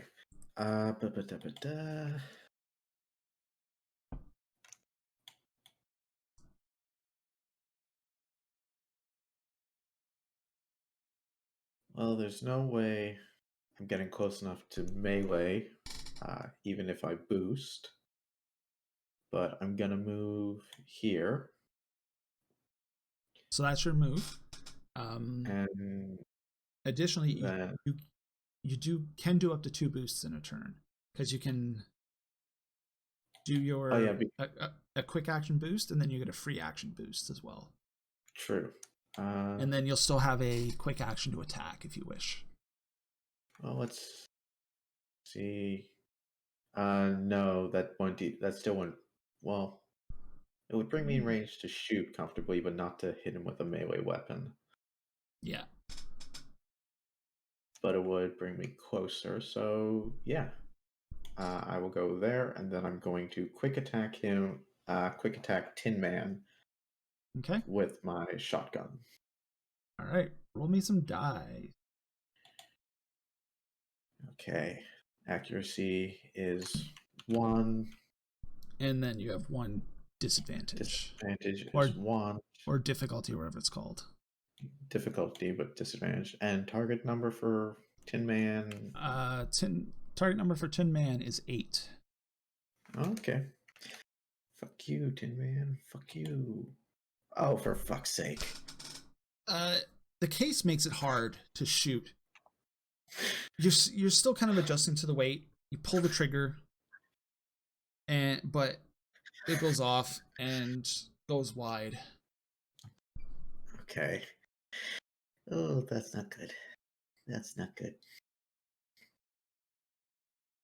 So, and those are my attacks. Selmy took a shotgun blast at Tin Man here. Yeah. Okay. Do you want to overcharge at all? No. I'd like to declare. The wording around Overwatch is a little. Do I just declare Overwatch with a weapon? No. Overwatch is anytime an enemy moves out of your. Okay. Moves in your threat range, which I believe for the shotgun is 3. Shotgun is 3. Yeah. So yeah. I am. Well. So. I don't want to rack up heat this early. That's why I'm not overcharging. Yeah. If I had actually finished preparing, there would be some cool battle music here right now. So just imagine the coolest video game battle music you can think of. Witcher 3 all day, every day. Banana Tiger. Sorry. But yeah, I believe that is my turn. Okay. Sorry, 1 second. Tea went down the wrong way. Hopefully this is not the part where I get real bad. Sorry, I need just 1 minute. Okay.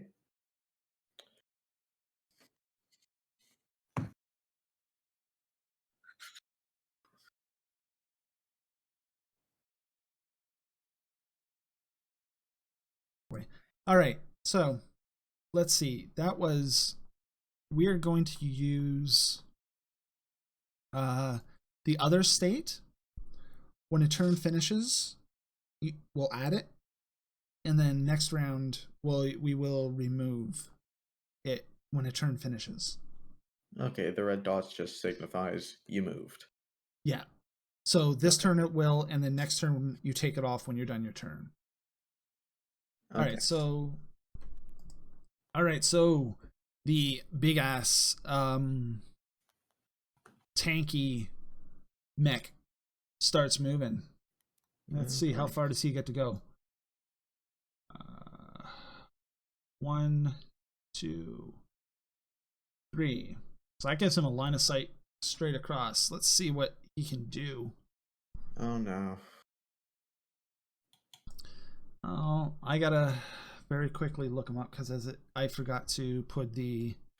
You know how I put the tooltips on for all of your attacks? Yeah. I forgot to do it for him. Oh boy. So he has a range 15, a whopping 15 range on his flat cannon. No, in that case, that was Nightbot doing its job that time. So let's see, 1, 2, 3, 4, 5, 6, 7, 8, 9, 10, 11, 12, 13, 14. You are just outside of range. You are just outside of range on on his cannon. So what he's gonna do instead? He is going to use this deployable turret. Oh no. So That's bad for Marcus. he drops a turret right there next to him. Okay. Now the turret doesn't get to go this turn. Yeah. Okay. And that is a quick action. Okay. So he has a sensor range of 1, 2, 3, 4, 5, 6. Oh wait, sensor range of 15. So you're also out of his sensor range. And he has no line of sight on the Victoria mech at the moment. Okay. Yeah. So he cannot do anything other than spend a turn to boost. Now, let me just double check how far he can boost.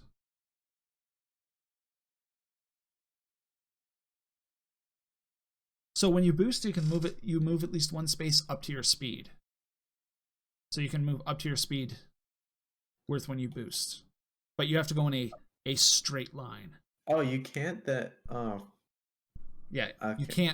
You cannot turn while you're boosting, but you move in a straight line. Okay, if I'd known that I can move up to, then I would have gotten into melee with Tin Man.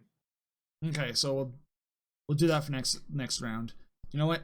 Because we didn't know that, I will only have him boost 1 to be equal footing this round. So that now makes him done his turn. So that means it's Marcus's turn. Marcus. He's still kind of slow though.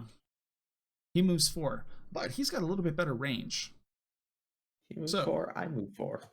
Let's see what he can do. Let's see what he's capable of doing. So he moved 4.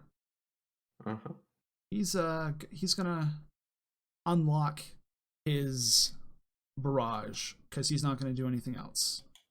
He is able to move. He is able to attack with 2 weapons or 1 super heavy weapon. Okay. So he's going to fire his assault rifle at Tin Man. Okay. All right. 8. Apparently, nobody can hit, but he does 2 damage regardless because he has reliable 2. Yeah. On his weapon. So some of his bullets do spray Tin Man ever so slightly, but the quality of Tin Man isn't that great, and the mech collapses beneath the pilot Okay. Oh boy. He also can. Oh, he can fire another weapon. What does he have for range on this? 1, 2, 3, 4, 5, 6, 7, 8. All right, he can fire one of his missile launchers at Edge as well. So he's gonna fire a missile rack.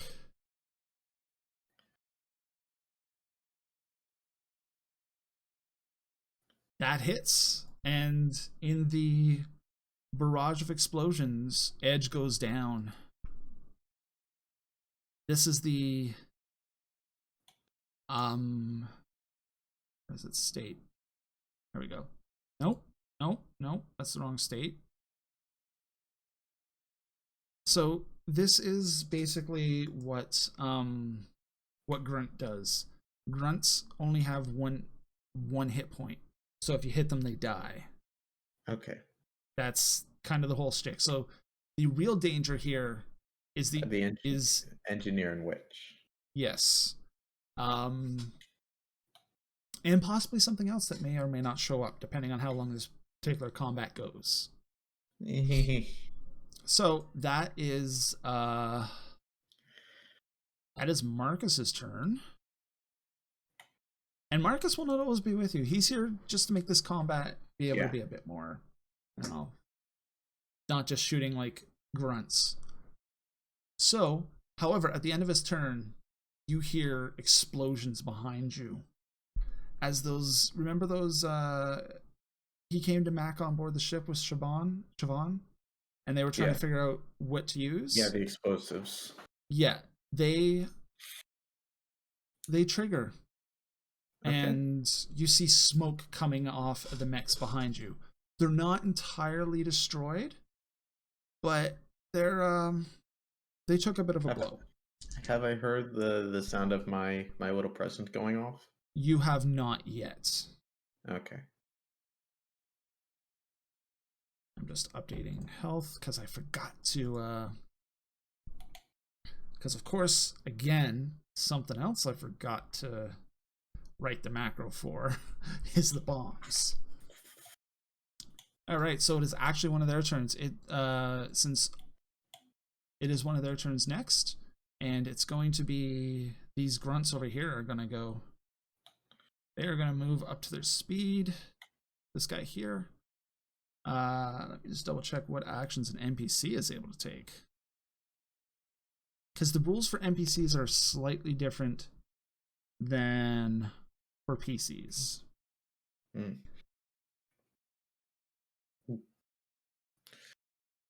Okay, so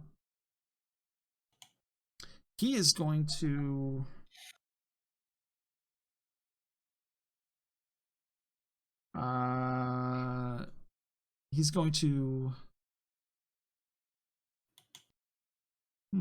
let me just double check range on and sensors. 1, 2, 3, 5, 6, 7. That's just a little bit too far away. So he's gonna boost. And because we said this turn everybody can only move 1 as a boost. 2, 3. Yeah, he's still just outside of range. Alright, so that's his turn. Okay. And it's Crosswire's turn down here. Oh, right. I guess I should maybe show what I'm doing down here. I will learn to... It would work much better if stuff would jump properly. He's going to move 4 and then boost 1. That is all that Crosswire can do, because these guys are on the same mech. Now, let's focus back up here. Can you do me a favor and roll your explosive mine, please? Yes. All right. So. Oh no. Oh, good. Oh, geez, that is. Let's see. Your save target is a 10. So he's rolling. Oh, that's not the cancel. Cancel. Yeah, ignore that. That's just because I didn't add a graceful fail state. Because it's actually Scarlet 3 that I want to have a skill check. Dodge the mine. No accuracy. No difficulty. And you said we got your target number. Target number 10. Oh, he does not. It does not dodge it. So Scarlet takes another 7 points of damage. Scarlet 3 takes another 7 points of damage before it's even just as it's leaving. Now, Scarlet is significantly faster than its compatriot. So it goes. Oh wow. 1, 2, 3, 4, 5, 6. Moves here. Uh-oh. And then its sensor range is a bit longer. 1, 2, 3. 1, 2, 3, 4, 5, 6, 7, 8 to out to you. So I can hit out to you. So it's actually gonna, let me make sure, see if this is a full or a long action. It's gonna use a quick tech that it has access to. So oh no. It's gonna use it against the Victoria. Oh, okay. Who has an E defense of 8. Yeah. But you might not like it. Uh-oh. Okay, it failed. But I would suggest you read the text of what that does. Oh, I did. Yeah. No, I'm very glad that did not work. Yeah, of what it would have done. So killing that mech is now top priority. And for its other quick action,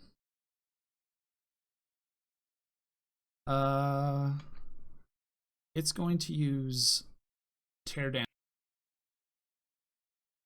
Oh no.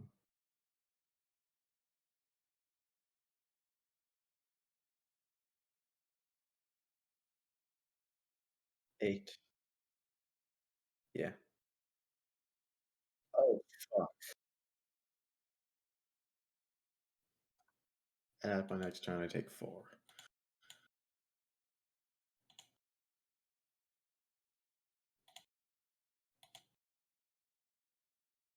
Okay. They cannot hear me. Okay. I apologize. When I did the thing, I hit the button. I have the equivalent of a stream deck here, and I think I hit it when I reached over to move my drink. We need to kill that Scarlet. So you can see the attacks that the Scarlet 3 just did. It I think they still can't hear you. Can you guys hear him? Ooh, you should be able to. Me? Should be able to, because it's showing. Yeah, everything's showing as playing. Okay. You hear both of us good. Yeah, I don't know what that was. Okay. I just I have the equivalent of a stream deck on my tablet, and it's very sensitive, and I think I lightly tapped it when I went to move my teacup. Because my mute is right where my knuckle would have hit if I touched the screen. So that actually finishes up. Yeah, that finishes up the witch's turn. So that ends the round, and we now move back around to it being a player turn. Okay.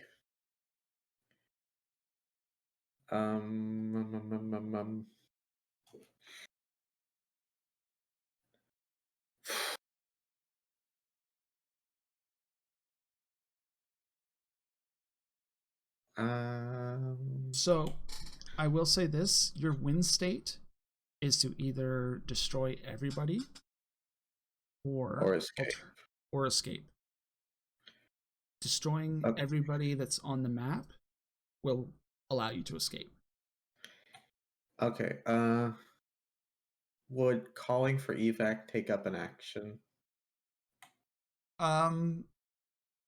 You're able to take a turn. You're able to do it as you're fighting and moving. Okay, So it's basically a free it doesn't action. cost anything from V. Okay.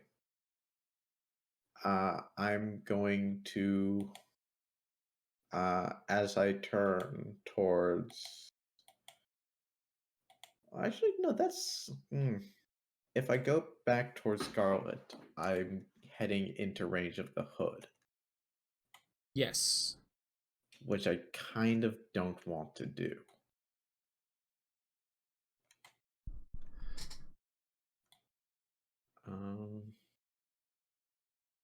That's one boost, but I can boost twice because of my. Yeah, but you also get to ability. move too. Don't forget. No, I'm mapping out how far I can move, Okay. and then I'm remembering I Okay. can do 2 boosts on top of that. Yeah. Okay, I'm going to move, Okay. and then I'm going to boost twice. Okay. And don't forget, you can either right click or hit space to mark a waypoint. I should probably gotta keep this moving. Yeah.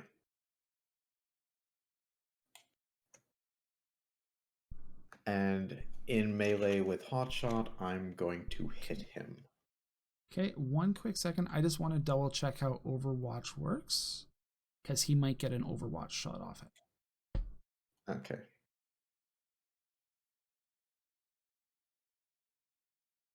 Overwatch.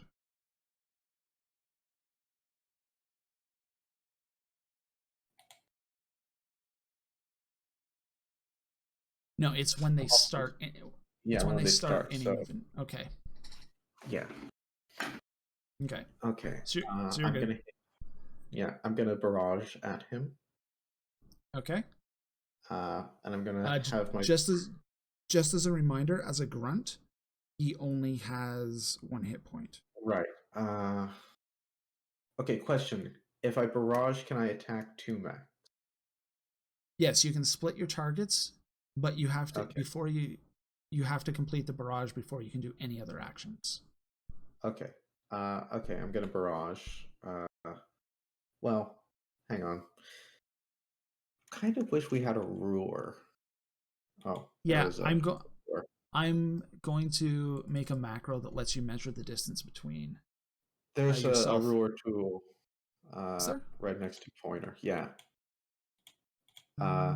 Oh, And yes. according to that, crosswire is exactly 5 hexes away, which means he's in range of my shotgun. Yes. Barely. So I'm going to hit Hotshot with my tactical melee weapon, which is a main melee, which means because I have the duelist talent, I gain 1 accuracy. Yes. So that becomes 2 accuracy, 1 disadvantage. Yep.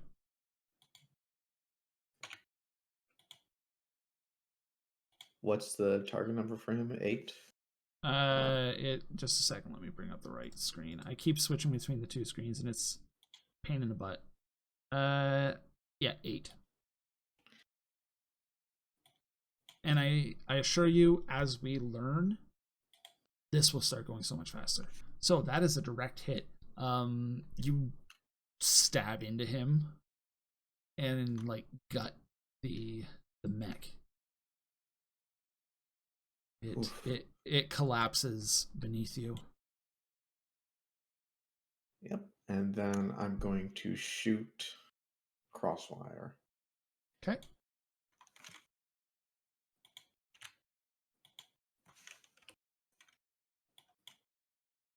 That's a hit. But let me just double check what something does, because I could have been doing this too.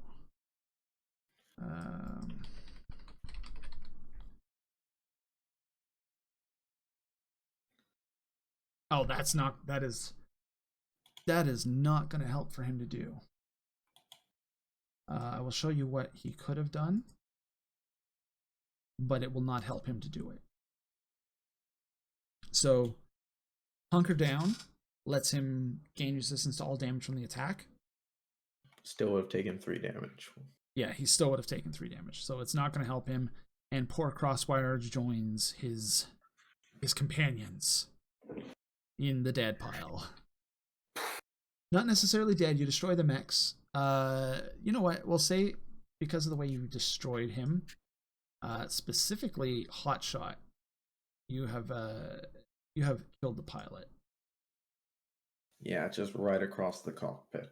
Yeah, that was a brutal blow, straight across the cockpit, and you have a bit of blood on your hands. Not that this is a new concept to you. Yeah, it doesn't bother me over much in the heat of the moment. Yeah. Let me just make sure. Okay, I can bring this over here. Okay. All right. So is that your everything on your turn? Well, let's see. Do I want to Overwatch? Well, no one's in range. Question is, do I? And I'm. You know what? No, I'm. Yeah. Okay. Anything I might do to get closer to Scarlet Witch is just gonna raise my heat, and I really don't want to do that. Yeah, and you're about to get smacked with some heat.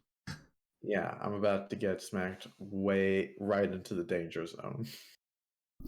Also, all right, Neo, thanks for stopping by. I will probably pop in after we're done and wrapped up here, because I'm going to start working on the next session already, and I like having stuff to watch while I do that. Okay, so if that is, in fact, all of Mack's turn, can you just remove the, I think it's the other state, it should be checkmarked. If you right-click and go to state, yeah, all right, so that is, yep, because that removes the check mark. Now, let's roll up here a little bit, because this is the part of the screen we need to focus on now, because everybody else is dead. So, first we're going to have Scarlet going. Scarlet 3. Okay. I assume somebody gets why I named the character this. Yep, that's me at heat 5. Oh, yes, dear. you go up to heat 5. And it is, let's see, she's going to move.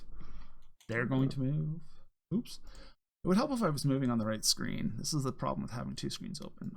1, 2, 3, 4, 5, 6. Nope, not quite there. It's going to move there. Because... Actually, no. No, come back, come closer. I want to hit you with my sword. It's gonna stay exactly where they were. Dang it, I was gonna ram her. Let's see, what are we doing? So, oh wait, at the start of a turn first though, it has to attempt to recharge. Predatory logic does not recharge, however. So does not get to use that again. Good. Good. Oh, that text up there should also say predatory logic, not invade, but hey, whatever. Let's see. Is going to try once again to use tear down on you. Oh no. And don't stop melting holes in my mech. I actually last time forgot that they get an accuracy on it. Target number is 8. Yeah. Okay. So that fails.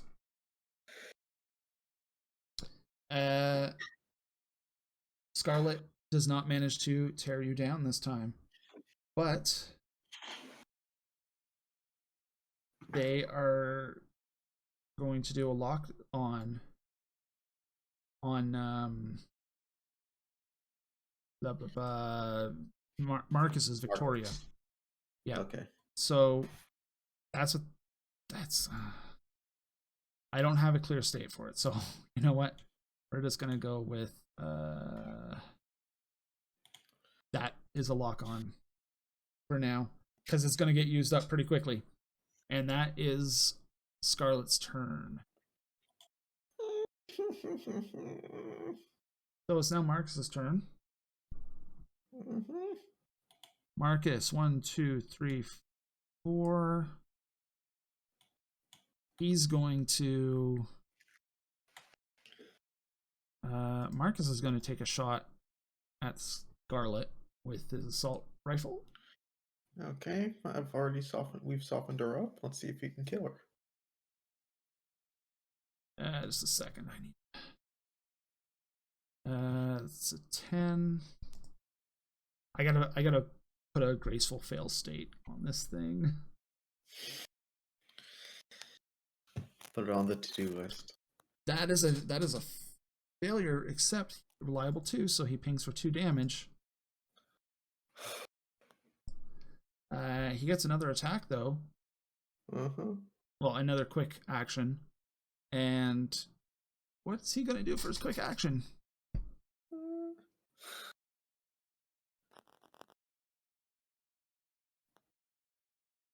Let me see what this does. He's actually going to use his other missile launcher. Okay. Because it's on her as well. On it. Sorry, I keep calling it her. Is because of what I named. The name. Yeah. Scarlet. Okay, and this is an 8. And that hits for... No, that does not hit. It goes wide. It just sort of impacts around it. Marcus is having a little bit of a difficult time. Okay. So that's his turn.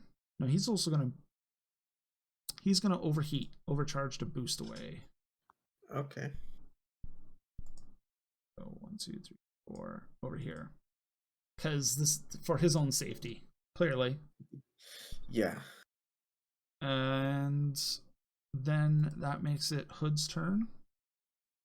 Because everybody else is dead. You guys did a good job clearing out those grunts.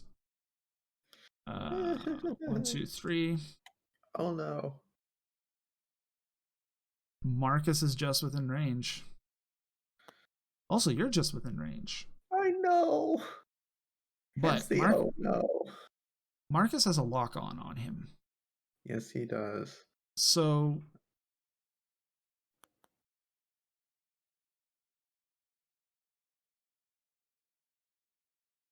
Okay. Here's what we're gonna do.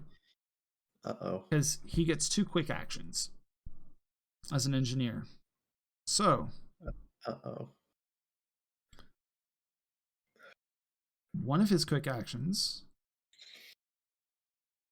is going to be used to where is it? Where's the right button? First off, he is going to drop another turret, which is going to drop right there in front of him. Okay.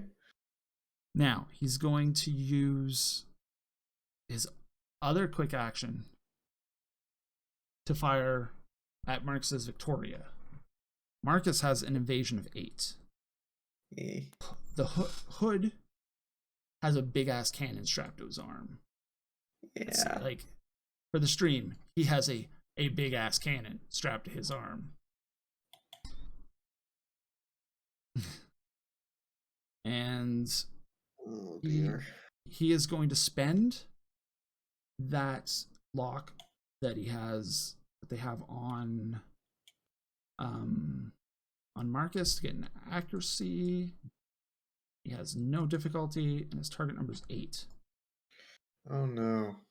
Oh no. That's not that much damage, though. This thing can do a lot of damage.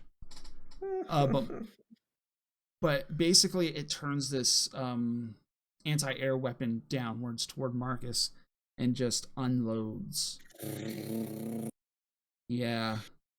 Let me remove that status, and I promise next time all these statuses will look so much nicer. And that doesn't finish his turn because the turret gets to fire, and it has both line of sight and range to you. Range 10? Yes, just barely. Oh, dear. As it turns out, though, this is also something that I did not put in. I thought I had a macro for this, so I'm just going to have to roll this. So I'll just roll it in the chat. So we're going to have roll d20 plus 1. That does not hit. The turret, as it's just coming online, misses.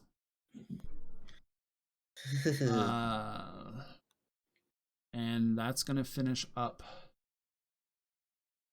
And this other turret's out of range, so that is going to finish up the Hood's turn. We go back to the top of the order, which will be your choice of who goes. Well, I forgot to call for evac last turn, so I'm gonna go first, so I can send up the emergency flare while I make like a bunny rabbit and run away. All right, so as you fire off your flare and make a call, you get a staticky message back from the captain saying, "Evac en route, escape combat zone." Okay, so translation, make it to end of the map. Or get rid of the hostiles. Yeah, or that. Would I know if turrets can overwatch? Turrets, from an in-character perspective, you would know that they rely on the computer of the engineer that deployed them. So basically, they are only capable of acting as part of the engineer's turn. They cannot overwatch. Okay. I mean, he might be able to overwatch, but if we run, I know that they can chase us. Yes, they are also very slow, though. Not Scarlet. Yes, Scarlet is the fast one. So what we need to do is, you know what? No. I'm gonna send a beep over to Marcus that's just, we rabbitin. If Scarlet wants to chase us, she is welcome to, but I'm going to... I do not... unless I boost, I'm not getting far enough away to spend a turn venting heat, so I'm just going to take advantage of my double boost for a heck of a lot of movement. Okay. Marcus sends a non-audible reply, double click of the comm to indicate that he understands.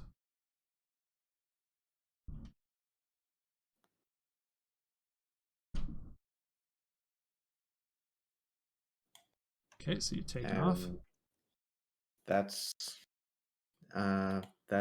2 boosts. Yep. Which means that I can't do a full action. Correct. You have 1 quick action left. Yeah. 1 quick action. 1 quick action. What do I want to do for a quick action? Is there anything I can even do?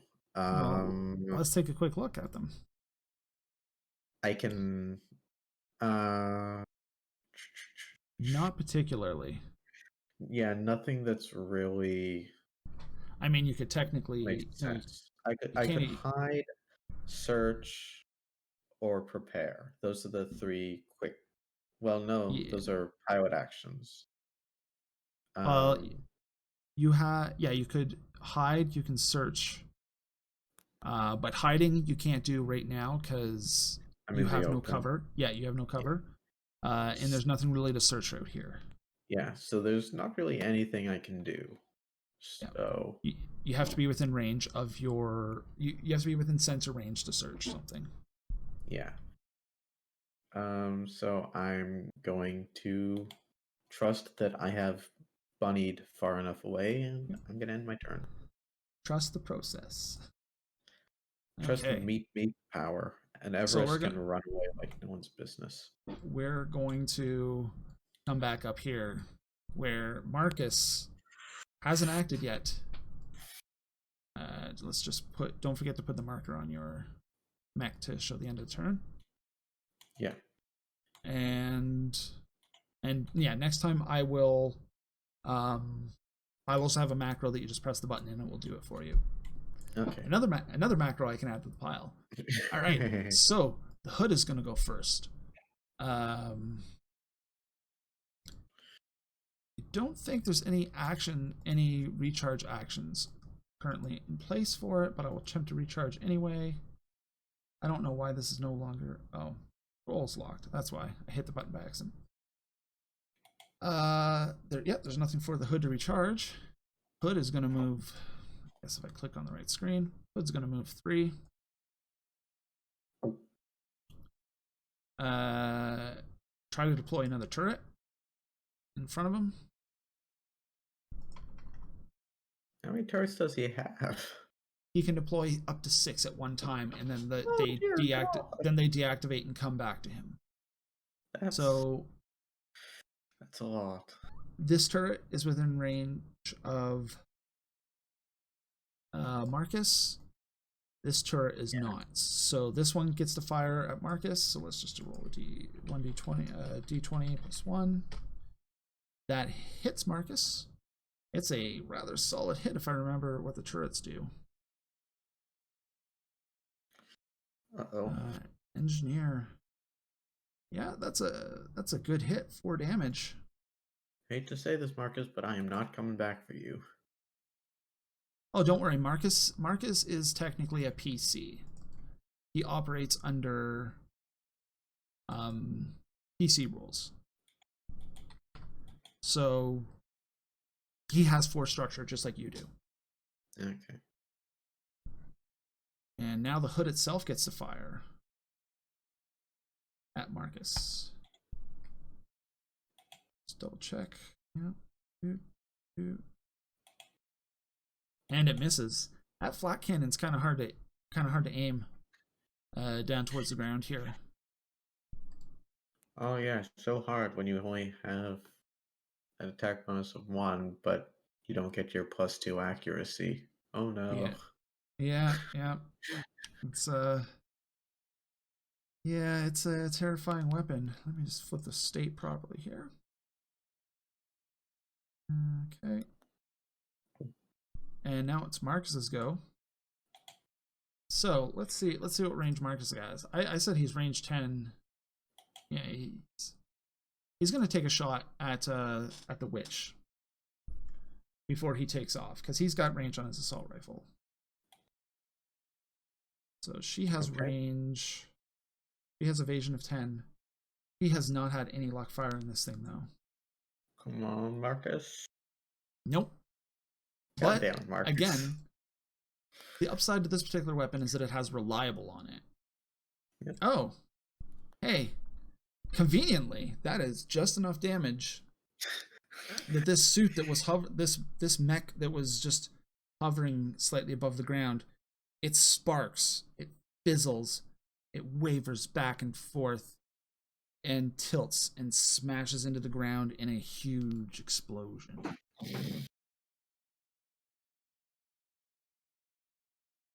So that leaves Marcus with 2 actions. One of which is that leaves him with a boost and then a movement. And then he is going to... Ooh, that's not the button I wanted. He's also going to overcharge. Oh, wait, no, that's useless because he already boosted. Yeah, so he's done his turn. Marcus is done his turn. which will bring us to the top of the next round. However, here's the difference now. A player took the last turn. Yep. That means that it is now... It's the engineer's turn. Yes, the bad guys get to go first. So the engineer gets to go. He's going to move 3. And then he's going to boost 3.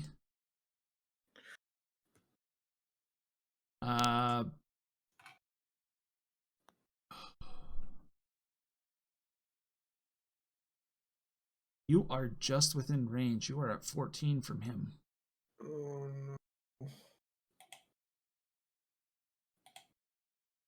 But Don't shoot Marcus, at me, you asshole. Shoot at the guy who killed your friend. Yeah, Marcus is a much better target because Marcus has actually taken damage at this point. You, on the other hand, have not been scratched. Only taking heat. Yeah. Your armor looks a little melted in places, but you're otherwise pretty much intact. In fact, I think... What's your heat at? 5? Yeah. Okay, so technically you are... what is that called? Danger zone. Yeah, you are in danger zone. Wow. I don't know off the top of my head what danger zone does. If I was flying a Tokugawa, I would be so happy to be in the danger zone. So it doesn't actually do anything? Yeah, it enables some attacks, talents, and effects, but I'm not in a Tokugawa or a Genghis, so for me it's kind of useless. So you're not in a state that is actually useful. But you take one more heat and you pop a heat cap. Not a heat cap, you pop a reactor stress. You take reactor stress to max heat? Yes, once you hit max heat, you take stress. And then you refresh. It's just as if it's like hitting 0 hit points, you take a structure damage. Okay, and, I need to roll 3d6. What's that for? Reactor stress critical. When I lose a point of stress, roll 1d6 per point of reactor stress. By my math, you should only be at 5 heat. Then why? No, I was at 4. I was at 1 heat. Then I gained 4 heat. Yeah, so that's 5 altogether. Why did I gain another heat? You didn't. I'm just saying you're at 5 heat. You're just very close. If you gain one more, though, you take a stress. Okay, yeah. I thought you were telling me to gain another heat. I'm like, no. Okay, I'll do it, but I don't know why. So yeah, he moves. What is he gonna do? Because he used his quick attack, so he can't drop a turret. Well, he could drop a turret. You know what? Yeah, because his turrets are far more effective for him. So he's gonna drop another turret literally right in front of him. Okay. He's just leaving a trail of turrets behind him as he goes. And the turret's gonna take a shot at Marcus. And miss. Holy crap. Marcus is just like wavering back and forth, dodging these shots. He's doing pretty good. We're so close. We're so close to the evac.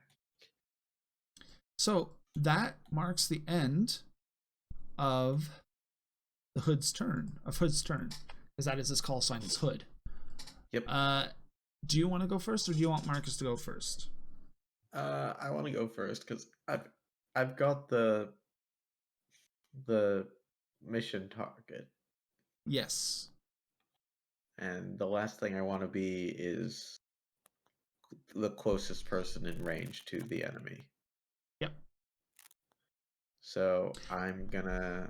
Actually, wait, we're on like turn 4 or 5, aren't we? Yeah. All right. So I actually have been keeping track. I have a tracker here that's supposed to have reminded me, but I have not been. I didn't update it a couple turns ago. As you go to move into combat, as you go to flee, a large blast descends from one of the moons you can see in the sky and lands directly on top of the Hood. What is the... Let me just go double check the stats in this thing. Oh, the defense cannon. As one of the defense cannons, the Tannhauser cannon roars to life and rains hellfire down upon the target, Okay. hopefully attempting to provide you some defense. Let me just double check. Roll D20. It does not. That is a hit. A solid hit. It does. This blast hits the ground, and it is like a bomb going off behind you. It is a flash of white light, and you can feel the heat, and for just a moment your mind goes back to where you were on that planet. All right. The hood's mech looks terribly damaged behind you. Okay. Who would you like to go first? Oh yeah, that also that also will totally obliterate this turret. Okay. And let me just double check. Okay, yeah. It would totally obliterate that turret that's next to him. Think.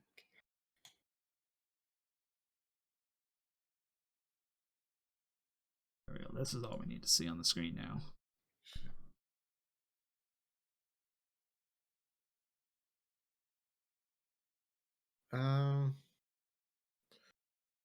Ooh. If he looks really bad, a tiny part of me is like, you could turn around, boost, free action boost, and shoot him. But I've been rolling really badly, and I don't have the bonus, the safety net of reliable damage. Well, I will also point out that Marcus will get to go as well. Yeah. So if he sees you turning around, there's a good chance that he seemed a little bloodthirsty as well. He's probably going to turn around and fight with you if you decide that you're going to cut and shoot. You know what? No risk, no reward. I'm gonna die. 1, 2, 3, 4. No, 1, 2, 3, 4, 6, 7, 8. Yep, that'll get you within range of your shotgun. This is my boomstick, declares Mack. Eat this, motherfucker. And that is an 8 with 1 difficulty. Which is cancelled out by the 1 accuracy, so... Yes. 1 accuracy, 1 difficulty. Yeah, those will take care of each other. That's a hit. And I guess I should click on the right screen again. That's a pretty solid hit. In fact, so much you riddle the body. It sparks, and the top half of it slumps over as power drains away from this machine. And you hear over the comms, look, there's a window. I can get a dropship down. I can get dropship down right now. Set it down on the pad. You boys ready for evac? Copy. We're ready. And you watch fearfully, hoping that nothing else shows up. As for long minutes, you sit out in the open, and then you hear the roar of engines, and you see one of the recovery shuttles from the Sunjammer swoops in and lands on the totally not Wayland Yutani recovery pad. As both you and Marcus back towards it, you keep your guns up, entirely convinced that that something's gonna come out. But finally, you board the ship, and it heads to the sky, leaving the Necrosurgery's facility far behind.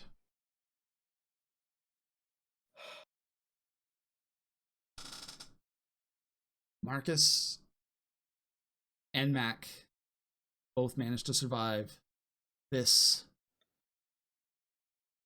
melee.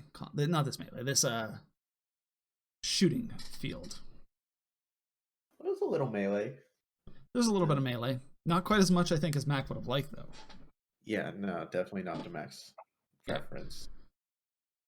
And the return to the ship is a little bit longer than your descent down, because you're kind of fighting against gravity this time.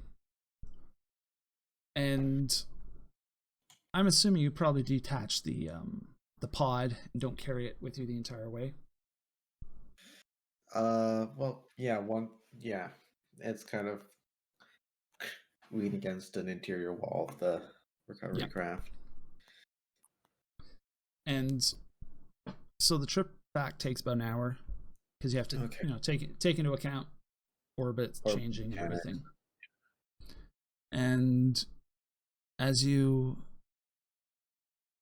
land on the ship, the hatch cracks open, and the captain's standing there waiting for you. Hop down all your mechs, boys. Let's see what we got. I go to open power down the mech and unbuckle, and I'm gonna say the mech's left-handed primarily, and as the horribly that's up to you to call. Closes, he just starts like full on like just shaking violently. Manages to open my harness, and then I can't bring myself to open the door because there's something out there. There's something out there in my head, and if I open this door, it's gonna become real. And it seems like an eternity that Mack sits in his cockpit like this, and then a moment later, it's only actually been a moment. You hear knocking on the outside of your mech, and on the camera, the face of Siobhan appears, and she's like, "If your door fuse shut?" No, and Well, Mac's my speech has kind of gone back to that not quite certain of things. No, it's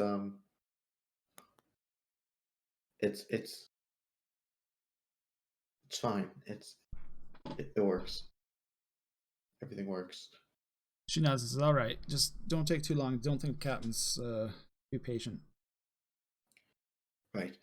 And kind of cover my eyes as if I expect something to come flying at my face as I hit the door release.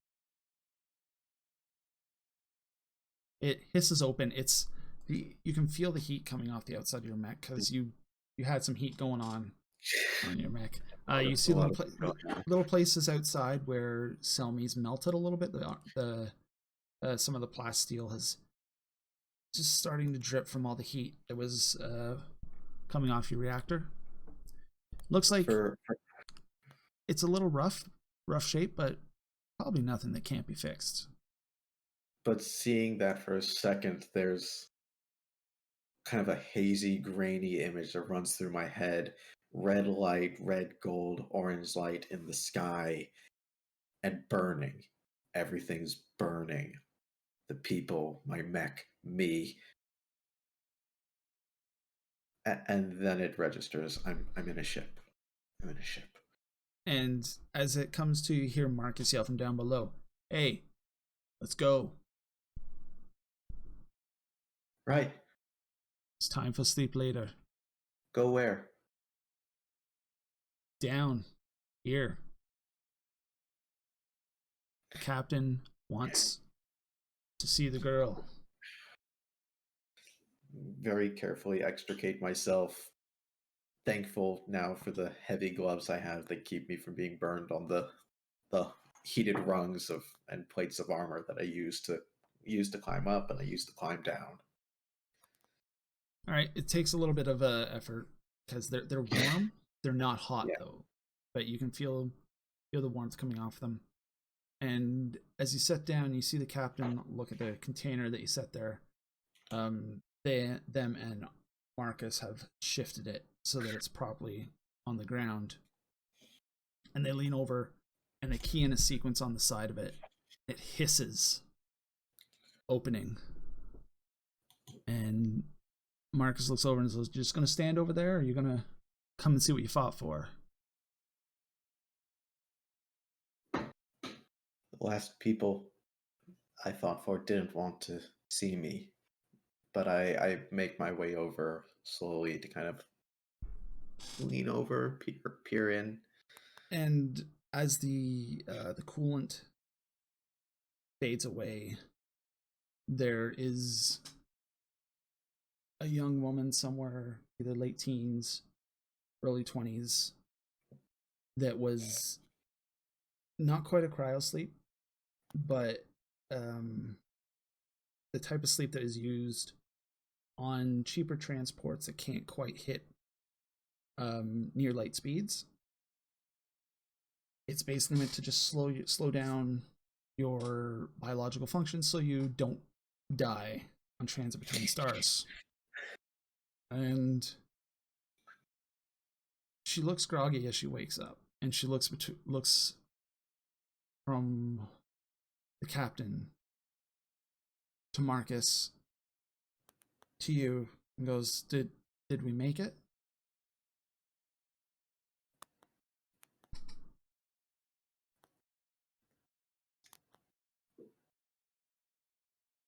Safe now. And as you say that, the captain smiles slightly. Says, "Well, you're Anna Candle, right?" And she nods slowly. And the captain smiles and says, "We rescued you. Don't worry. We'll get you back to your father." And at that mention, her face goes wide. Fear. She's like, "No, I'm not going back. You can't make me go back."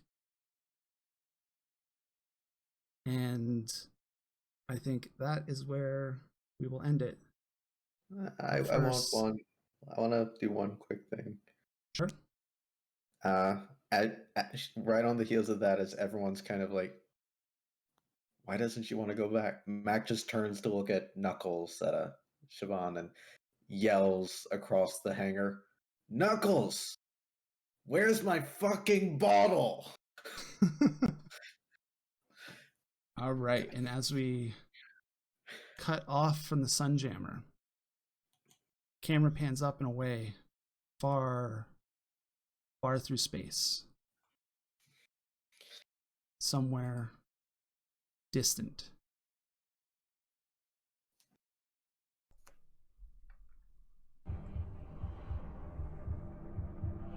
Somewhere far away, solar winds whip the surface of a planet covered in red dust. The storm tears around the buildings on the surface, battle-scarred constructs ancient even by the standards of Union. Beneath the surface, numerous life forms scurry through their day, intent on finishing their tasks under the gaze of inhuman overminds. Further down still, something stirs, its cold, non-gaze fixated somewhere far away. A rumbling voice fills the chamber. Causal divergence detected. Source, Okuda cluster. Insufficient data for conclusion. Recommendation, deploy expedition. And we shall see you next time. There will be a session on Sunday where our next player, Ender, will be playing Simon. And we shall see what trouble he gets into. until next time, thank you very much for watching, and we shall see you later.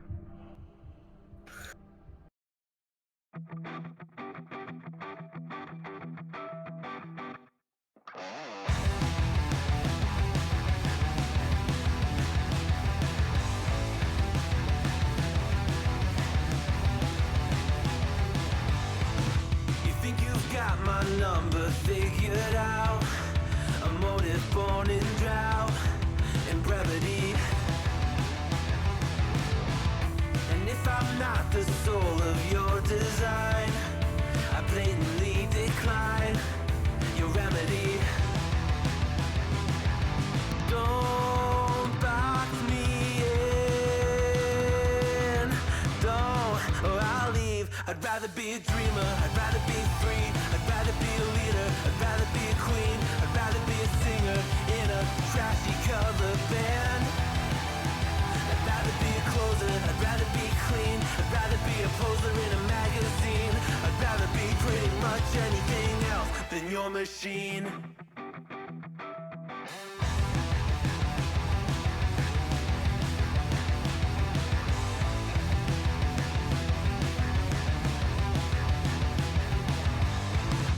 Wasn't always just a single shade, a palette full of gray in reverie.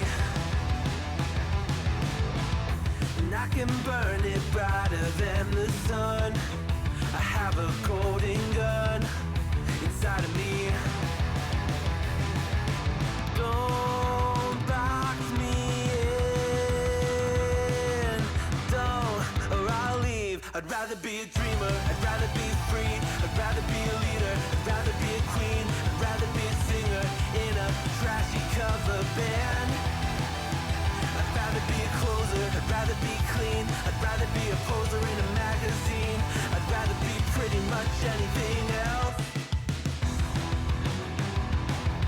And if I fall behind, ignoring all the signs, if I lose the fight, I still rage against the night.